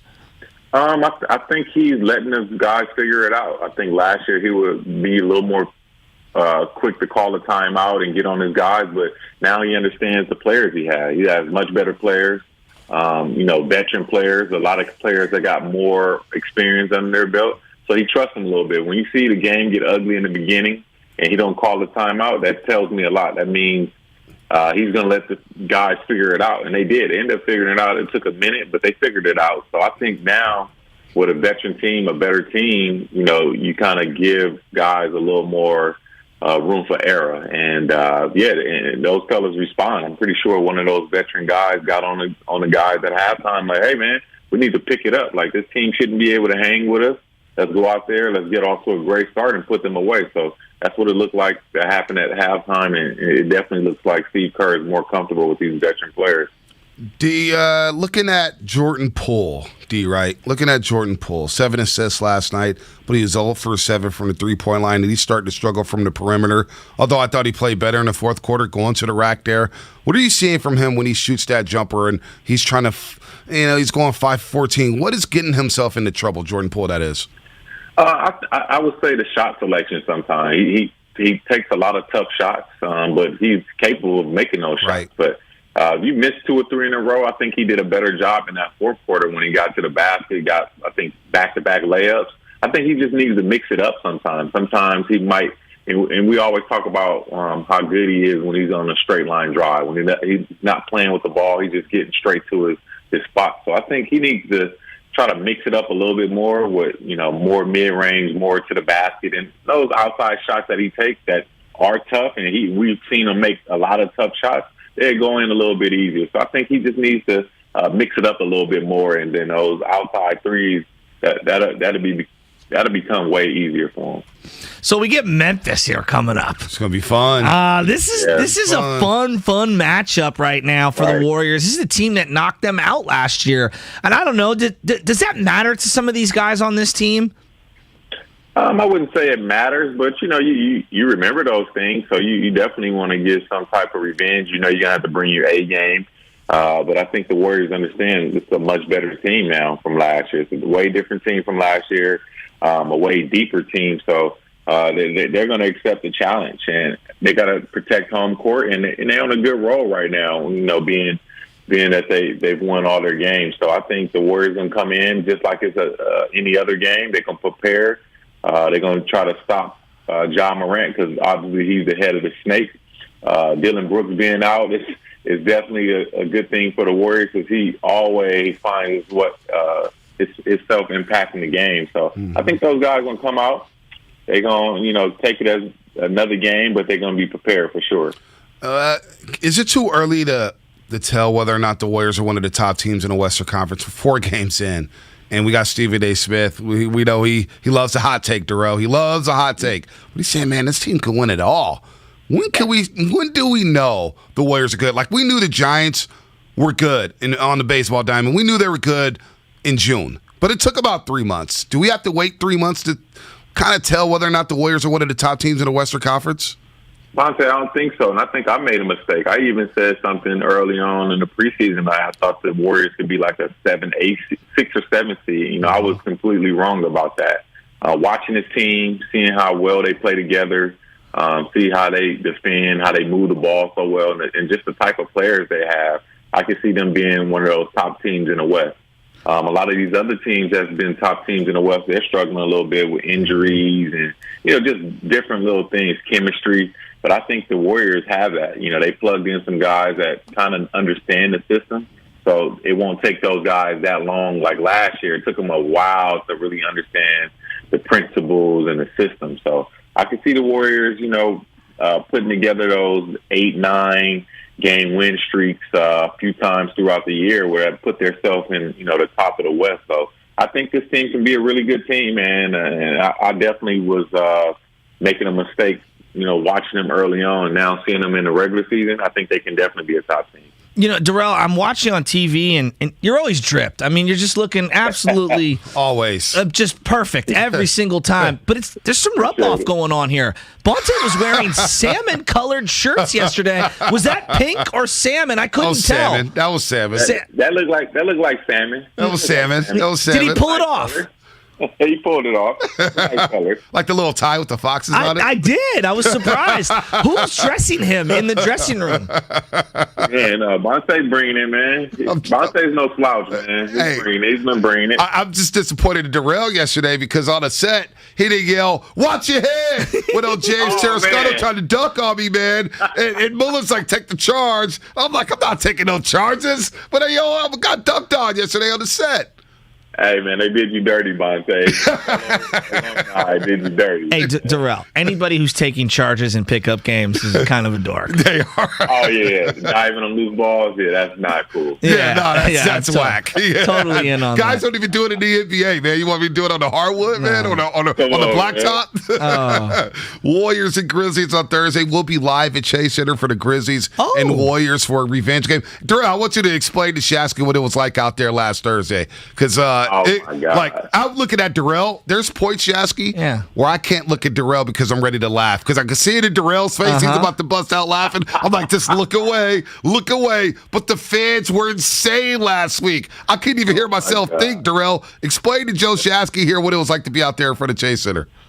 Shasky, it was crazy, man. The fans were going crazy. The funniest thing is the guy getting on me saying, bad things about L.A., I think he thought I was a Clipper fan. I think he thought I was a Clipper fan, so he was on my head. But it was great energy, man. Warrior fans, just to see those guys back in the arena and us out there having opportunities to feed off their energy, it was insane. So I'm really looking forward to it all season, getting those fans behind us and just giving us a little pep in our step while we talk about the game. So it was definitely fun. It's crazy because I can see the fans in my peripheral, and everybody know I'm goofy as heck, so I'll laugh at anything. So I try not to make nobody else laugh, but Monte knows he can't look at me because I'm definitely going to be busting up laughing. No, I can't. I learned that early last season, man. Something came up, man, and I see Darrell. I'm like, I can't look at him, man. It's going to ruin everything. But it shows that you guys are having fun. No, we are to having me, that's fun. genuine. We are having fun. Well, Mully's the funniest dude out there. You have no idea. His turtleneck yesterday, he looked like a James Bond villain. For real. And see, the thing is, Mully knows to say funny stuff when we getting ready to go back. Right. We're already laughing, so... Yeah, Mully is funny as heck. Underrated jokester. Underrated comedian, no doubt about it. We're having a lot of fun there. The Warriors are having a lot of fun. They're providing a lot of joy to us here in the Bay Area. They're 4-0, and they get ready for an 8-game homestand, which matches the longest in franchise history, and it starts with the Memphis Grizzlies this Thursday at Chase Center. Go get tickets at Warriors.com. Still some tickets available. Darrell Wright, of course, on Warriors pre- and post-game live on NBC Sports Bay Area, an NBA champ and a former Warrior, and I'm hearing he's a good golfer here. We'll get the golf match soon between Joe Shasky and Darrell Wright. Darrell, always a lot of fun, man. See you tomorrow, bro. Thank you, fellas. I'll see you guys soon. Absolutely. Darrell right here on the Morning Roast on 95.7 The Game. We got Halloween this weekend. Yeah, and, we are. You know, we already got our costumes. Oh, you do? Oh, here we go. I seen yesterday on your going back to the Instagram thing. I seen that, yesterday you and Anna were posting old costumes. Yeah, she was posting it, and I was just resharing it. Okay, so what were you over the last couple years? 2 years ago, I was Roger Rabbit. And Okay. She was Jessica from Roger Rabbit. Okay. She pulled it off very, very great. Mm-hmm. The outfit for me, probably a little too small, but whatever. Last year, I wore like the fro. I was a hippie. That's I had right. the little, remember I was a hippie. Yeah. We did the whole costume thing on the Morning Roast, and she was a rabbit.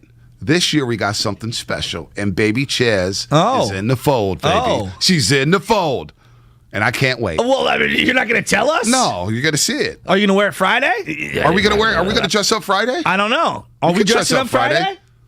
Curly and I are, it's going to be as one of our co-workers. Oh, well, we're you could dressed. say.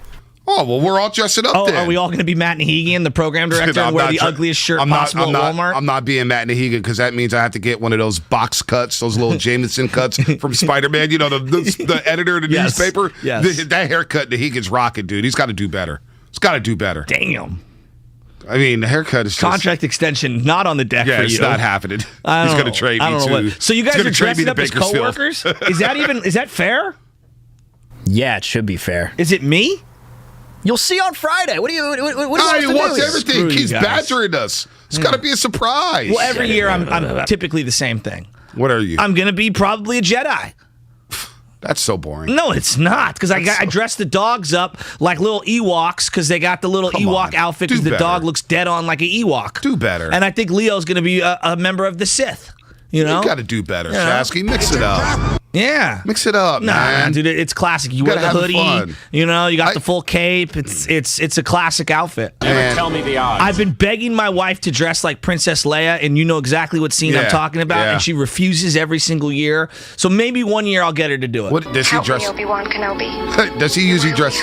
Yeah, she's got a few. Does she usually dress up? Yeah, she's got a few different old school costumes, but every year she changes it up. One year I was Barack Obante. Barack Obante. That's what I named myself. Yeah? It worked out well.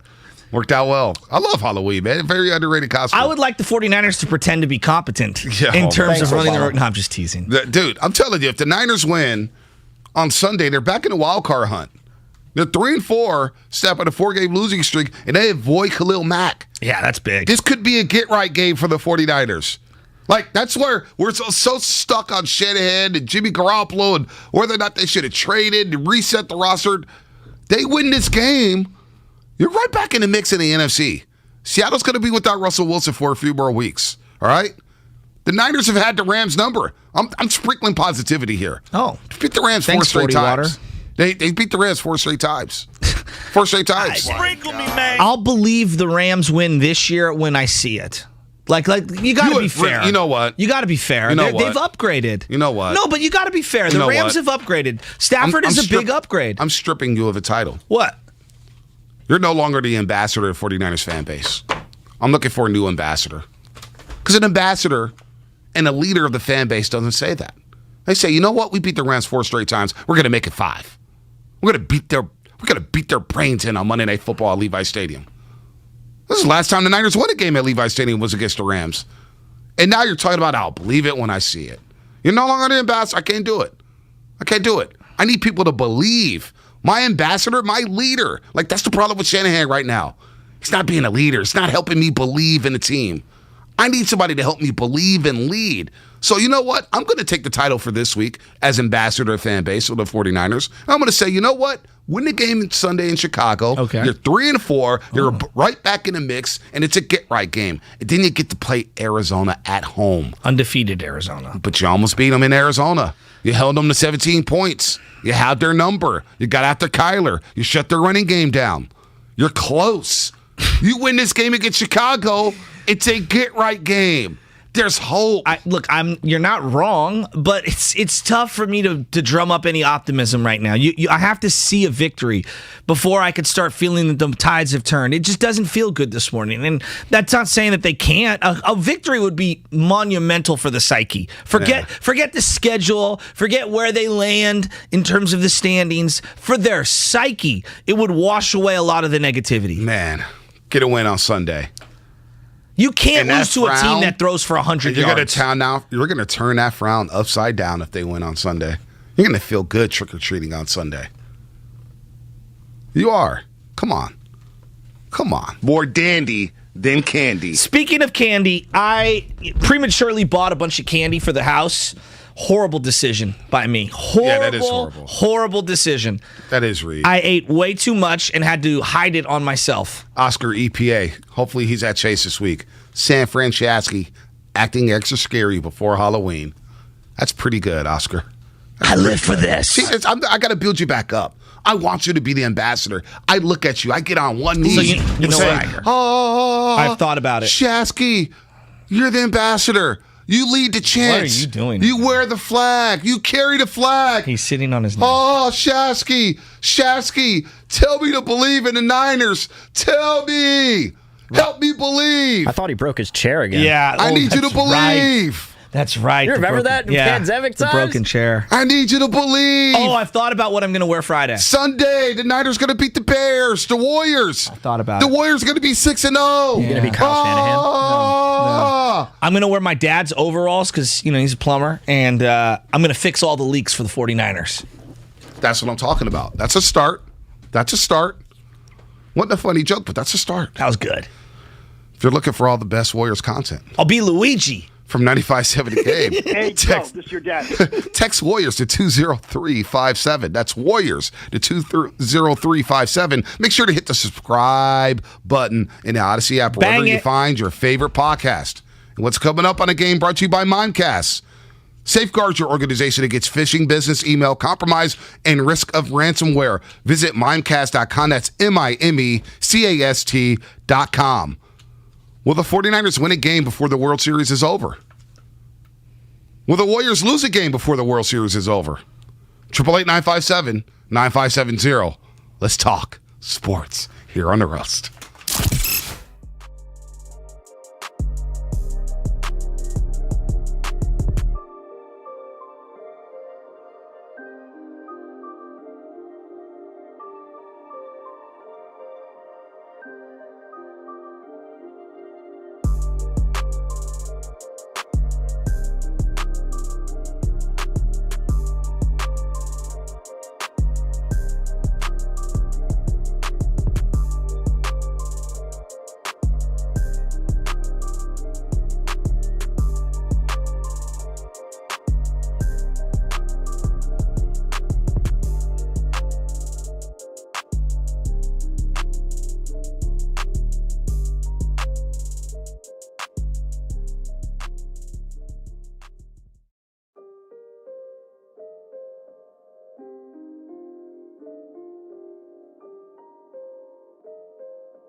shipments have to get to customers on time and looking good. It's possible with Staples Connect. Staples Connect has small business shipping covered with premium shipping supplies and UPS shipping services. And now, buy 2 get 1 free on select shipping supplies like bubble roll and premium shipping boxes. Plus, get 20% off UPS Express shipping services. Explore what's new at your local Staples store or staplesconnect.com. Staples Connect, the working and learning store. Ends 10/30. Visit staplesconnect.com/shipping for details.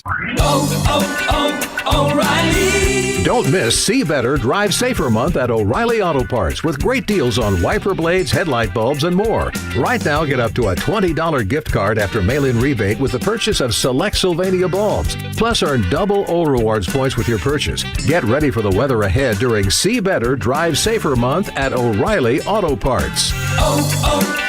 O'Reilly Auto Parts. It takes 2 vaccines to help protect you this season, the flu and COVID-19. And now you can get both shots at the same visit. Learn more at cdc.gov/vaccines. Listen to Willard and Dibs this week for your chance to win tickets to a special screening of Untitled, Dave Chappelle's documentary on November 4th at Chase Center. For more information, visit the contest page at 957thegame.com. For more information, visit the contest page at 957thegame.com.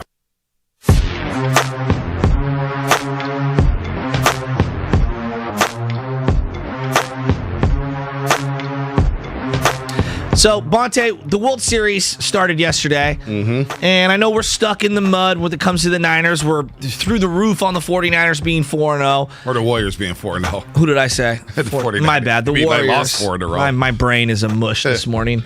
Braves beating the Astros. Game against Grizzlies tomorrow. I can't wait. No, it's a huge game. Can't wait to be at Chase tomorrow. Braves beating the Astros yesterday, and, you know, the teams that win Game 1 since the wild card era, 1995 and on, 26 games overall, 21 times when you win Game 1 have you won the World Series. So the Braves win 6-2 yesterday. I'm feeling a little conflicted on the Braves in general because they got a lot of Giants feels to them. They weren't the best team throughout the regular season, but the results speak for themselves. They're one of the hottest teams in baseball down the stretch, and it's carried over into the postseason. You know, they're tough, and Charlie Morton, talk about tough. Oh, my goodness. Threw 16 pitches on a broken leg yesterday. Unbelievable. Fractured his fibula in the start. Took a 92 mile an hour ball off his fibula. Broke his fibula, and he still pitched 16 pitches, which is very, very one of the toughest things. I mean, was that Joel Youngblood in the NFL who played on a broken leg? Maybe. The guy for the Rams? Yeah. One of the fearsome foursome? Yeah. Oh, yeah. The second version? Yep. Maybe it was Jack Youngblood. I forget. Imagine that. Playing on a broken leg. No, I couldn't. No. Like Jack. Just to clarify. Is it Jack, not Joel? Not Joel. Jack. Yeah. I always mix them up. So, Jorge Soler, formerly of the Royals, formerly of the Cubs, leads off the game with a home run. Believe that's the first World Series to ever be started off with a home run.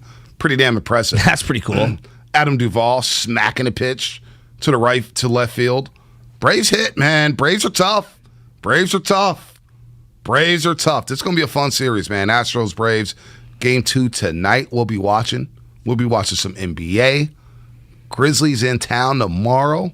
888-957-957. You're real excited for this Grizzly game. This is a big game. It's a nice test for the Warriors. It is. John Morant's in town. He's box office. Yeah. John Morant's box office. He gets to the cup. He finishes. His shot is better. He's shooting better. He's healthier than healthy. Than We're not Zion. going to see Dylan Brooks though. And Dylan Brooks antagonized Steph Curry last year. And this could be a schedule quirk for the Warriors. It's a back-to-back, the back end of a back-to-back for the Grizzlies. Ooh. They play in Portland tonight. I like that. I like that a lot. I like seeing the Grizzlies on the back end of a back-to-back. Warriors have a day off. It's all of a sudden gotten very dirty. And then they play OKC Saturday. Will the Warriors lose a game before the World Series is over? Or will the 49ers win a game before the World Series is over? 888-957-9570. 888-957-9570. Talk louder. Who's the most impressive Golden State Warrior through 4 games? I'm going to go Damion Lee. Okay. I like I'll go that. Damion Lee. I like that. I'm going to go Draymond Green. I think Draymond Green has been absolutely phenomenal in at least 3, if not all 4 of the games. I've seen, look, it's very little, but I've seen a lot more effort from him taking shots on the offensive side of the ball. He seems to be more confident. He seems to be a little more under control. I still get fiery Draymond that needs to get pushed back by Steph Curry at times when he thinks he deserves an and one at the close out of a game. But I'm loving what I'm seeing from Draymond Green. I love what I see from Draymond. I love what I see from Damion Lee. I love what I see from the Warriors, from crying out loud. Yeah. It's hard for me to nitpick I'm right now. super excited with them. Yeah, I am too. Feels very night and day from the Niners. It does. No, 408, no Bia. Well, Bia hasn't done nothing since the Lakers game. That's okay. You only break that out at special times. Yeah, it's all good. Bia will be here live. It's not going anywhere. Matsuyama Mike. Matsuyama Mike. White Mike. He said he's on the 5 Fulton right now, listening on the Odyssey app. Nice. That's dedication right there. Yeah, that's the homie. Shout out Nipsey Hussle. Yeah. T.O. Super Bowl, playing off a broken leg. Oh, that's Returning with a broken right. leg. When he did this. When he did the bird. He was flapping the wings. He was flapping the wings. And he came out to the Ray Lewis dance in that earlier that year. When he did the flap the wings, that was sick. It was one of the hardest things of all time. He showed up in that Super Bowl and nobody else did on that Eagles offense. He was balling. Freddie Mitchell didn't show up in that game? Freddie Mitchell. By the way, this segment is brought to you by Fremont Banking. Full service banking. No compromises. How fun was that team in Madden? Oh, that Eagle team. So everybody played with them. So I played with NFL 2K. I ended up playing with Washington because they had Sean Taylor, they had Chat Bailey. Oh. And I would blitz Chat Bailey off the edge, or I would play with the Jaguars. Who was the quarterback? John Beck? Yeah, but I would play with the Jaguars too. Yeah. Oh, Keenan McCardell? Fred Taylor, Keenan McCardell. Jimmy Smith. Mark Brunell was sick in that game. It was. And they had defense. Yeah, they had defense. Tony Baselli. Stroud. Yeah, they had Donovan. Yeah. Donovan, remember him? Donovan Darius. Look at you. It's okay. Gene in Oakland. What's happening? What's up, Gene? Hey, fellas. Yeah, how you doing? Bear with me for a second while I read something quickly. People in a hierarchy tend to rise to a level of respective incompetence. Employees are promoted based on their success in previous jobs until they reach a level at which they're no longer competent, as skills in one job do not necessarily translate to another. This is called the Peter Principle. Came out in the 60s to explain why there was so much incompetence in management. I think it explains Kyle Shanahan to a T. As Brian Baldinger was saying yesterday, this guy's really a very good offensive coordinator, but does not have the skills to be a successful head coach. Not only is he making bad decisions on, his game calling, but personnel, we've already covered that, all these bad personnel decisions. Yeah. But I also wonder if there's a real problem with developing talent within the organization, that maybe a reason why a lot of these 1s and 2 draft picks are not working out. Look what they've done, as the previous caller said. You look at Jimmy Garoppolo. The man has lost his confidence. The guy had a swagger. He had a feel out there. You could see he always believed he was going to win somehow, even if he didn't have the greatest skills in the world. And now he doesn't have that confidence anymore. The swagger is gone, and I'm afraid he's done. He's no better than a backup at this point. And then you look at guys that left. Look at Solomon Thomas. They're calling him one of the best off-season free agent signings. I can't believe that. Playing. Wow.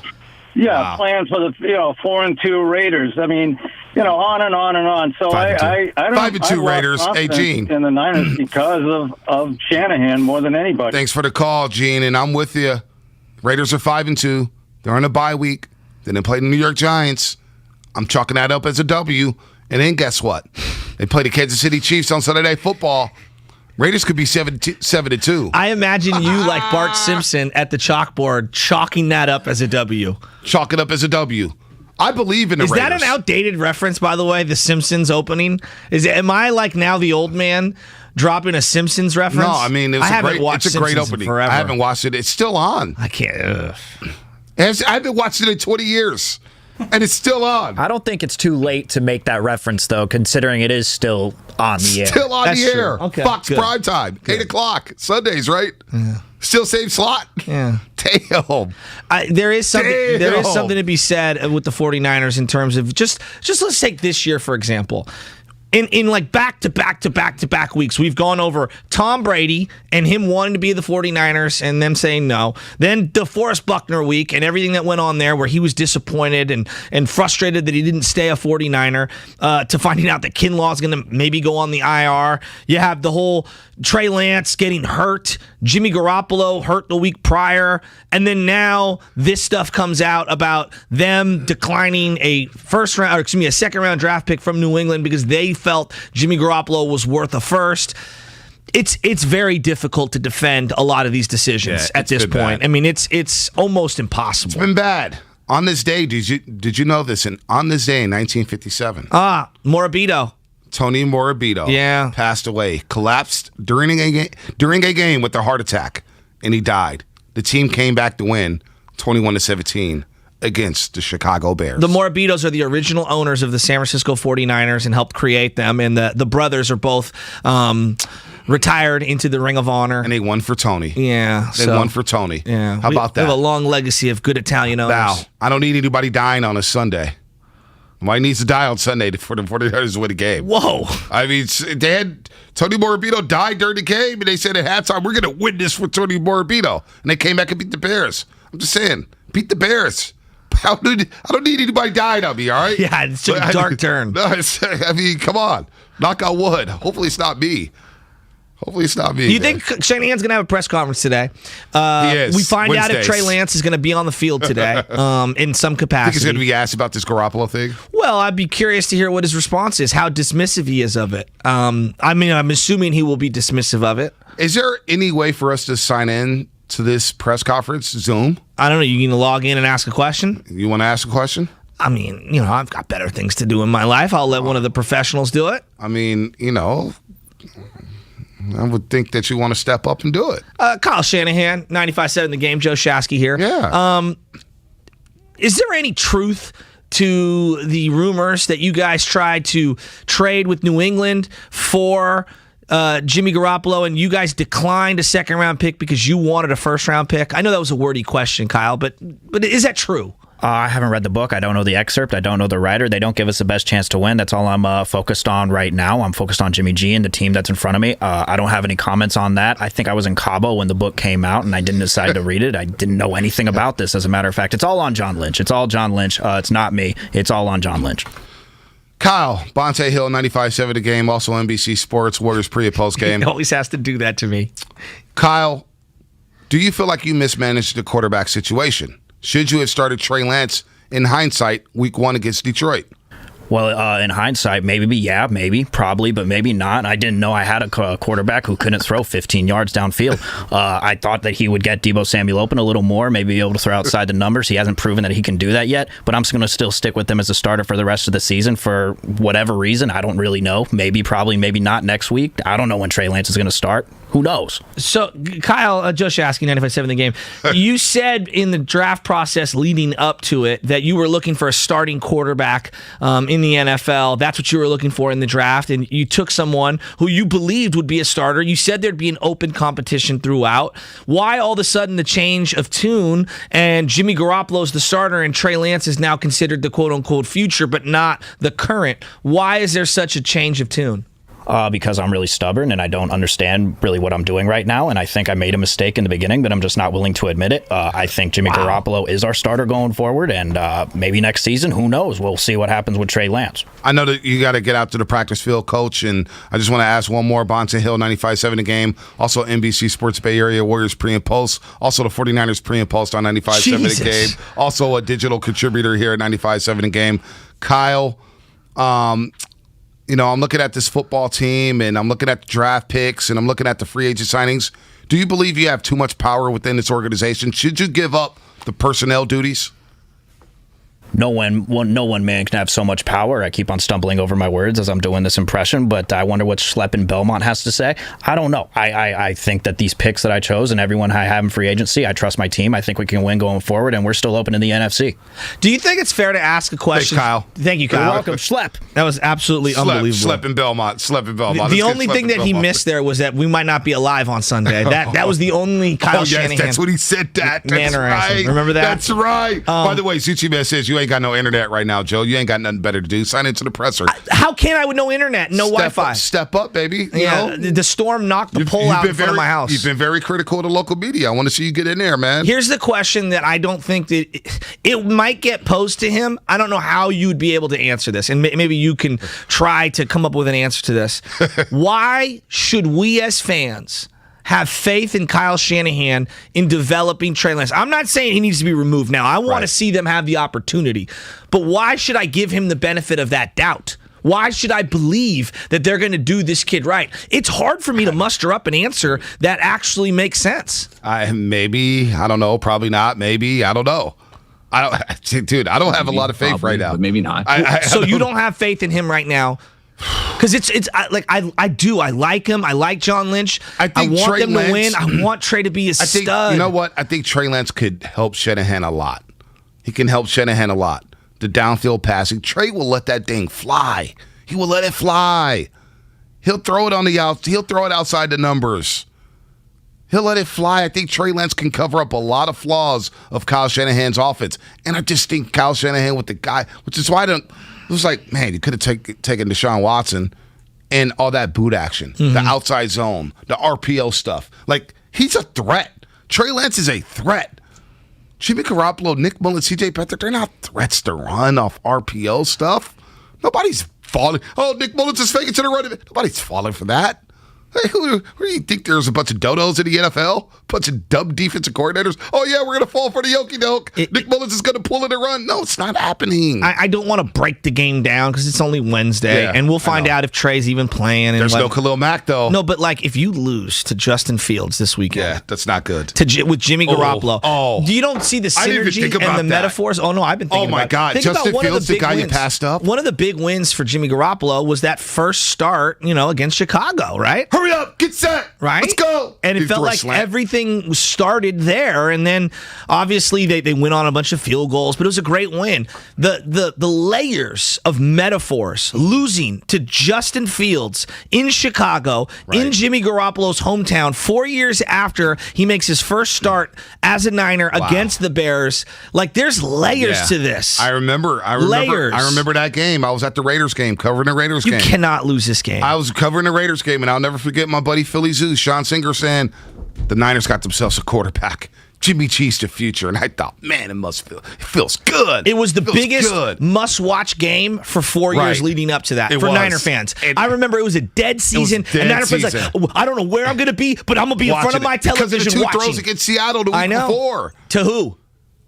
To Dante Pettis. No, Louis Murphy. Louis Murphy was the first ever touchdown for Jimmy Garoppolo after he came in relief. 650, why you got to do this? Do what? Bonte Shasky, today is the 19th anniversary of Game 7 of the 2002 World Series. Yeah, I don't feel like going down that memory. Yeah, we're not going down that road. I'm not really feeling that. Thanks, but no thanks. By the way, we're commenting on Twitch. Get on Twitch, get on YouTube. Our roasters there. And the Odyssey app. Yesterday I told you, Yep. I don't really have any Wi-Fi, so I turned the Wi-Fi function off on the phone, and I was roaming, and I was listening to the Warrior game on the Odyssey app. Tyler Miller saying, go to Bonte's house and bum Wi-Fi off of him. Well, if he comes to my house, he's going to have to babysit. He's going to have to change diapers. I don't think Mr. Joe Shasky wants to do that today. By the way, talk about random. Okay, hashtag random. Bonte got strong-ass eyebrows. LMAO. What? How do you get derailed by these conversations? I'm looking here, and I'm like, somebody's commenting on is it just me or does Bonte always look angry?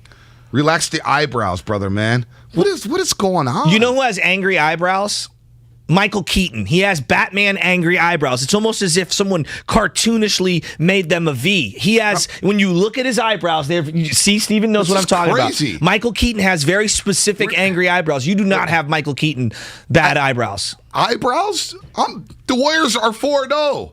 I am happy. Steven is excited. You don't even know who Michael Keaton is. I do know. He played Batman in the Jack Nicholson Batman. I know Michael Keaton. Look at you. Come on. Michael Keaton is and he also played in another movie where he's kind of a crazy dude, right? He's in lots of movies. He's 50-50. He was like 5150 or something like that. Michael Keaton is a classic actor. I know Michael Keaton. You didn't think I knew Michael Keaton? Well, I just didn't know. It was the first Batman. I went to the movie theater. Yeah. Catwoman. Jack Nicholson? That might have been Batman Returns with Catwoman, with Michelle Pfeiffer. Yeah, Jack Nicholson, great. Yeah, Jack Nicholson was awesome in that. Awesome. They had the Prince song, and they're dancing in it, and he's messing up the museum. Oh, yeah, it was great. Come on, that was a great movie. Very All right, let's go to Schlep in Belmont. Schlep in Belmont. Yeah. We got derailed. What's going on, guys? Hey, 3 points in there real quick.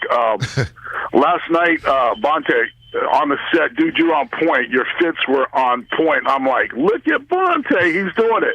Second point. This is ridiculous. Bonte, I got to walk down Shasky Street. I'm usually on your street, but on this one, I'm walking down Shasky Street because if the Niners win against Chicago, you're telling me just because they win against Chicago, they're back in the mix? Dude, they've lost 4 in a row, and they were ugly losses. So you're telling me a team that loses 4 in a row, ugly losses, are back in the mix if they win one game? God, come on. I know, but beggars can't be choosers. Schlep, listen here, Schlep. We just got to take a win. You're 37 seconds away from beating the Packers. You lost on a game-winning field goal by Mason Crosby, who couldn't hit anything against Cincinnati. But you lost. You lost. All right, that's fine. But it was, Seattle should have been up 21-0 at halftime. You blew that game. And you lost. 17-10 against Arizona. And you lost. I get it. There's no moral victories in the NFL.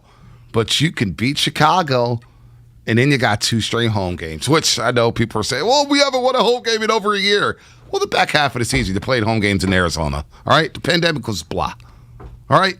Well, had a very good home field advantage in 2019. But that's in part why I actually have more faith than maybe the average person in Shanahan, because I don't think we discuss enough how crazy that was. They played 5 games out of state because crazy politicians kicked them out of the entire area. Like, well, I give them a little 2020. If you want to give it to Jimmy Garoppolo in terms of like it's a throwaway year or whatever, it's the same thing for Kyle Shanahan. There was a lot of stuff out of his control. 2020 feels very difficult for me to assess any serious things. I'm not doing all that. And I'm not saying that you were. Yeah, I'm not doing that. Or we're giving Goot credit for the hashtag random. That is his thing. Oh, is it? But tell Guru to give me credit. He steals a lot of stuff too. I love you, Guru. Just the whole in the lab thing. Bonte, lay off. Trey Lance. I'm telling you, why wait? Like Snickers? He been in the lab. yeah, he stole that. Bonte did have a point. He stole that from JT, the bigger figure. That's who he stole that from. In the lab. Come on. Jonathan in San Francisco. Let's see if we can avoid. Who the hell is John? Let's see if we can avoid Frank Warner Jr. talk here in the Morning Roast. Jonathan, what's happening? Hey, good morning, guys. I'm just going to go general. The problem with this regime is, one, injuries. You can't really blame on them. That's injuries, part of the game. But number 2, player development. So whose fault is that? And penalties. Whose fault is that? And then another thing that's glaring to me that maybe the reason why they're acting this way is no more leadership on the team, man. No Joe Staley, and they let Buckner walk. He's the leader of the defense. They forgot that they went to the Super Bowl because of that defense. So how are they going to get out of this hole? I don't know. One win at a time. How do you solve the problem, Jonathan? I need a problem solver here. I'm looking for a problem solver, Jonathan. There's nothing we could do, bro. Nothing we could do. It's all Kyle. So what? It is Jed's team, and I know that you and I haven't really spoken a lot about Jed or Denise or Dr. John York, the family as a whole. Do you think that at some point they're going to intervene in any way this year into the early offseason to try to tinker with what they've got going right now? I don't know, but I do want to hear from Jed York. Why? I need to hear from the ownership group. When, I like hearing from Joe Lacob. I like hearing from Larry Bear. I like hearing from Farhan Zaidi. I love hearing from Bob Myers. I love hearing from management. I love hearing that stuff. I want to hear from Jed. I feel like he's damned if he does, damned if he doesn't. By a lot of people in the fan base. Now it's time. You think time. So? This fan base, Shanahan has lost his fan base. I think he's lost it. I mean, I've never seen Twitter, our texters, our callers, people leaving the stadium, YouTube, Twitch. We heard boos at halftime, and the football team was down 1. that is kind of crazy. And we heard boos that is kind of at crazy. Levi Stadium. They got booed off the field down 13-12 in a monsoon. So I need to hear from Jed York. There's a fire going on. And Jed York needs to put it out. He needs to douse this bad boy with some water. And like, do people want to hear from Jed York? They're probably going to say no. But they don't want to hear from Shanahan.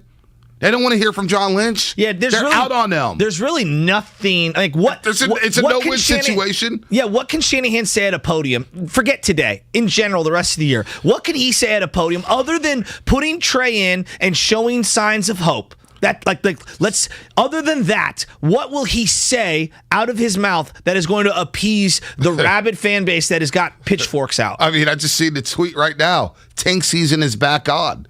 See, I'm not doing that. No. What are they tanking for? That. What are you talking tanking? You don't have for? a first-round pick They need to develop. You don't have a first-round pick. No, they need to develop. They need to win or develop. If you tank, that means Miami's getting the top 10 pick. You know, like when you get to 18 years old, there's some people, like if you're living with your parents, yeah. I wasn't afforded this luxury, but some people are like, you're either going to go to college or you're going to work. You're not going to sit here and just hang out all day.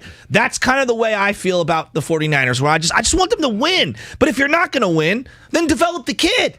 Like, if you're not going to win, if you lose to the Bears with Justin Fields, the other quarterback who I kind of was intrigued with taking, if you lose to them and they throw for like 115 yards like they've been doing over the years, you lose to them? Right. How do you fix Jimmy? God. Is there no fixing Jimmy? I think Jimmy's just, for this team and this organization, it feels about done. You stick a fork in them.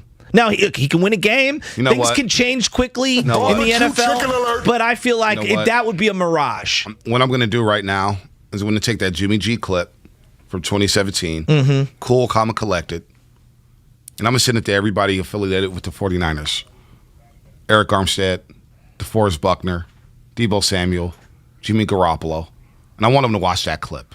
But he's not the same guy. I want him to watch that clip. It's like watching Derrick Rose. That guy's got to be somewhere in there, Sasky. Yeah, but same thing can be said for someone like Derrick Rose, who had all those leg injuries. And you know what? Derrick Rose has been balling. Yeah, but he's not the same player he was. But he's been balling, though. Yeah. Derrick Rose is a competent player. He's a competent player. I don't know. I think it's hard to replicate and he's what he going had back going. home. He's going back home. Maybe he needs some home cooking. Maybe he needs some of Mama's dishes. I don't know. Maybe he needs his brother's love. Maybe he needs his brother to put him in a headlock like he was a kid again. Maybe he needs Pops out there. It's hard. Where's Jason Christensen, the quarterback coach for Jimmy Garoppolo? Maybe he needs him back in his life. I haven't heard that name in 2 years. Yeah, nobody's talking about Jason Christensen. I haven't heard that guy's name in 2 years. We couldn't book him enough on 95.7 The Game. Oh, my goodness. Now we don't even bring him up. Oh, my goodness. Man. Congratulations are in order, guys. Not for the Warriors and their 4-0 start. Not for you guys having another great morning roast, but you've set a new record for coldest Studio A has ever been. 64, ladies and gentlemen. Yeah, 64. Yesterday, you hit us with 66, and it might have been 65. And, halfway through, my partner's a little skinnier than me, and he needs it to be a little bit warmer. I can survive, B. I got layers. You're from Mark Willis from Foster City. And spent a lot of time down in La La Land. Yeah, so. La La Land. So he's in 90. Mean streets of Foster. You gotta understand. Mean streets of Foster City. Grew No up on a cul-de-sac. wind. Yeah. We'll wear shorts in 55-degree weather. I got with shorts a on sweatshirt. right now. See, kid. that's what I'm saying. That's real big stuff. 64, though, I looked up and saw 64 and thought, you know what? They need congratulations more than some 4-0 basketball team does. You guys are setting the bar really, really low here. We know we're going to celebrate. Coming up. We know we're going to celebrate the Warriors because that's awesome. I'm so happy they win that game. They're 4-0. Just keep stacking wins. When you saw the Seth Wickersham report, guys, come on. Dibs. Second round pick for Jimmy Garoppolo. They turn it down. Whether you believe it, whether you don't. I mean, it's just every day. I'm exhausted. I want this team to win. I want them to be good. I want them to be a consistent winner. I don't even, yes, Super Bowls, of course. Just, I want them to be good year after year after year. And it just seems like it's just always something. Every week, I'm exhausted. I'm exhausted by them. You're going to have a heart attack. I'm exhausted by them. So if you believe the Wickersham piece, then fine. You trade him, you get a second. You start Trey Lance. The guy got hurt the first time he started. So now it's Nate Sudfeld. It's Mullins. It's Beathard. I didn't want them to trade Jimmy on draft day. I didn't want them to trade Jimmy at all on draft day. Why? Because I was optimistic that this season would be something, and you don't hand the reins to a rookie. Yeah. The seasons, if you make that trade, Your season's over that second. The season is already over. But we didn't know that. No, it's not. And we didn't know that. No, it's not. And we didn't know that. Did you know that since the modern era of the Super Bowl, okay, only 3 non-Hall of Fame quarterbacks have gotten back to the Super Bowl after losing it. Okay, and it hasn't happened for 30 years. But we don't know in those moments when they're playing who's going to end up being a Hall of Fame quarterback. The guy's been 5 and 6 over his last 2 years. I'm not saying he's not a good player. I'm not saying Jimmy's ever looked like a Hall of Famer. He's really good in 2019. Yeah, my point is when you're playing football, like some of the guys you're talking about who did make the Hall of Fame, we didn't know that they were going to make the Hall of Fame. We didn't know. I mean, Eli Manning's going to make it someday. And you know what? How often did he look like Jimmy Garoppolo? Eli Manning had monster years. He would die to have back-to-back How many years did he lead the league in interceptions? No doubt. Yeah, 70% of his He also career. threw for 4,000 yards every year. Dude, he's going to get in because he's a Manning. Yeah. You're dismissing. And if you want to talk about Jimmy being care about a defense, the New York Giants defense carried them to 2 Super Bowls. There's no question. Let's be real about that. And I watched Eli Manning in the rain play one of the most magical games I've ever seen in terms of evading sacks I've ever seen. One of the great defenses in 49er history. Look, you could say whatever you want about Jimmy G. He would die to have a 2 or 3 year stretch the way Eli Manning, even in his down years. Jimmy has no comprehensive resume. I think you're forgetting Eli Manning having some big playoff collapses. He did. He also went into Green Bay and beat Brett Favre. I'm not trying to compare even Eli Manning and Jimmy Garoppolo. What I'm saying is when you say only 3 non-Hall of Fame quarterbacks have won a Super Bowl. We didn't know that then. You got to wait 15 years before you can come up with that stat. There's only one guy in the history of the game who's at 29 years old flipped their career around and become a Hall of Famer, Kurt Warner. I'm not. Drew Brees? Jimmy's never going to be a Hall of Famer. That's a good one. Brees? That's actually a good one. He's never going to be a Hall of Famer. That's not even what I'm saying. What I'm saying is you got to live in this moment. And in this moment on draft night, I did not think that the 49ers season was to be given up on. I'm with that. But Trey outplayed Jimmy in training camp. Yeah, dude, he was. And that's when you make the move. But I agree with you on draft day. I don't think you could make that move at all. You're listening to 95.7 The Game, KGMZ FM in HC1 San Francisco, and Odyssey Station. Brought to you by DuckDuckGo, Privacy Simplified. 9 o'clock hour with Willard and Dibbs. Brought to you by our great friends at Timeless Coffee. Go to one of their 3 locations out there in the East Bay. Shanahan.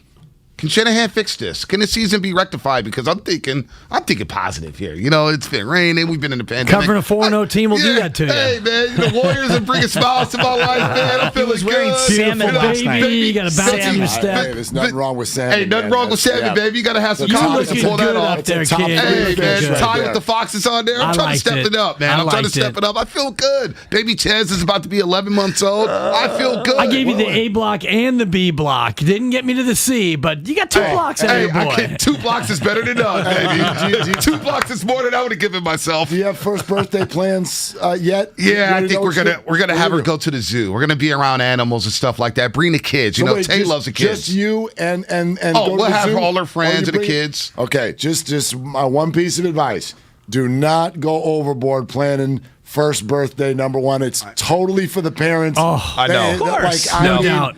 There's stuff and there's gifts and there's food. It's too much. They haven't the slightest idea what the hell's going on. I agree. My only piece of advice: get her $600 and just chill, man. But get her own cake. You have a cake for everyone else. Oh, yeah, and then you face have her cake where she doesn't have to be face first. She can just explore her own cake. Quest went double-fisted. Keon went a pinky in the frosting, and that was it. Well, unfortunately, Once he woke Anna, up. my girl, likes to go over the top with things. So it's all on the girl. It's if I had a choice, I would do it Anna. at a park down the street from my crib. I would go to the park down the street from my crib. Unfortunately, I don't have much juice in this conversation. So it may go over the top, and my bank account's going to look pretty depressing. And the fact that her birthday is December 4th, a few weeks before Christmas, I'm going to get hit for the double up. Night. Totally. Totally. The double up is coming. It's a 2-piece right there. But I feel good. I think the Niners can win this Sunday. No Khalil back for the Bears. And they're going to be 3-4, right back in the mix. It's Shasky over here. It's going to come in Monday saying, you know what? It's Wednesday, and you're holding your face at the idea that they can beat the Bears. This is not a very good football team. Neither are the Bears. I know. And they're Works actually out playing well. their young quarterback. Yeah. He's getting hit left and right, and he's thrown for like 100 yards in pretty much every single game. If they lose this game, I mean, this is a stick a fork in them type of a situation. This could be the last Jimmy Garoppolo start. I thought it was going to be last week. Last week the season was done, Shasky. I mean, you stuck a fork in them last week against the Colts. But Chicago Dan would be believe us with me betting on the Colts. If Jimmy's 49ers career ends in Chicago, it's perfect. He's I from said there. that, yeah. They can Poetic. leave him there. Yeah. They just don't even need to put him on the plane back home. But I don't think that's going to happen. Warriors talk today. Oh, not And bad. Right out an the gate. ode to Charlie Morton for just a gutsy that was performance ridiculous. in a series that Mark is choosing not to watch.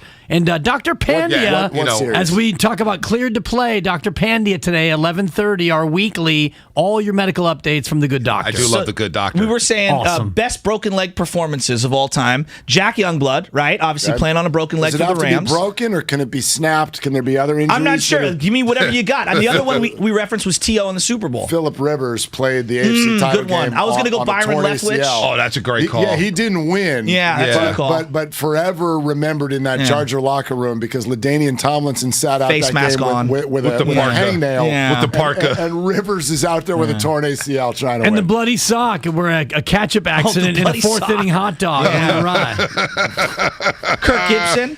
Not No. bad. I'm sorry, who? Yeah, well, you got to throw it Mark, in you there. got to watch the World Series. Come on, it's playoff baseball. What World Come Series? on, Mark. Last you didn't watch night? the Braves Who are Dodgers you rooting series? for? Because I hate Dusty? the Braves. I hate the Braves. I'm rooting for Dusty. Yeah, And but by I the don't way- like the Astros. but They're I'm- cheaters. No, okay. First of all, I'm over this. He wore a wire. This has been 4 years, and if anybody, I'm going to put the Astros right in there with Lee Harvey Oswald. If you think the Astros acted alone, I agree there. I'm The Red totally- Sox did it. Everyone did it. Everyone did it. They just got caught. So stop hanging The them Red for Sox it. got and they got a slap on the wrist, and nobody even talks about it. So here's the thing. I'm done with the whole Astros thing.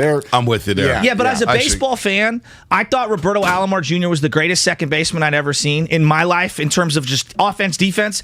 Altuve could be that dude, but this thing hanging over him. Okay, that's fine. That's He's fine. so good. Okay, but let me ask you, right? Am I wrong? No, you're not wrong. Yeah. But He's so just good. surface level, and these two things aren't in the same boat, but surface level, what offends you more? What the Astros did or the tomahawk No, chop? they're both, but they're defiance. What offends you more? Well, the tomahawk thing is bad. There's no Yeah. other way around So it. go It's Astros. horrible. So go Astros. It's horrible. But I would say this: the defiance by every single one of them from day one of training camp or whatever, spring training, all the way through, and then the fact that they skated from not seeing fans last year. Again. The whole thing drove me nuts. Somebody had to be a scapegoat for the cheating scandal because I'm with Mark. Yeah, but you gotta They're not take a punishment they're- then. They're not the only team doing it. They're not the only team doing it. Hell, maybe the Giants were doing something. I don't know. We don't know. They weren't doing it as good. Dude, if you're not cheating, you're not trying. Yeah. And they didn't have Springer This is pro and sports, Altuve dude. and Correa. There's and millions of Yordan. dollars on the line. If you ain't cheating, you ain't trying. Thank you, Goo. You want to make a Dodgers fan squirm. Oh, yeah. All you got to do is go, okay, if the Astros knew every pitch that was coming, then how the hell did you even get them to 7 games? And lost in your own building. 2 games. Thank you. In their own building. Thank you, Mark. There is no Voice way. of reason. There is no way that the Dodgers were not doing what the Astros were doing in that series, or else it doesn't go. As The a voice of Bonds reason, fan- Mark Willard. Thank As you a very Bonds much. fan, it's hard for me to see him get filleted for decades and them just skate. That's By the all. way, Joe Thornton played 4 weeks with the torn ACL. Go Sharkies. Get back on the winning side of things. Sharkies, Big let's go. homestand. All right, Willard and Dibs coming up next. We're working overtime here. We're out. Hang around. Willard and Dibs. They got the doctor coming up at 11:30 right here on 95.7 The Game.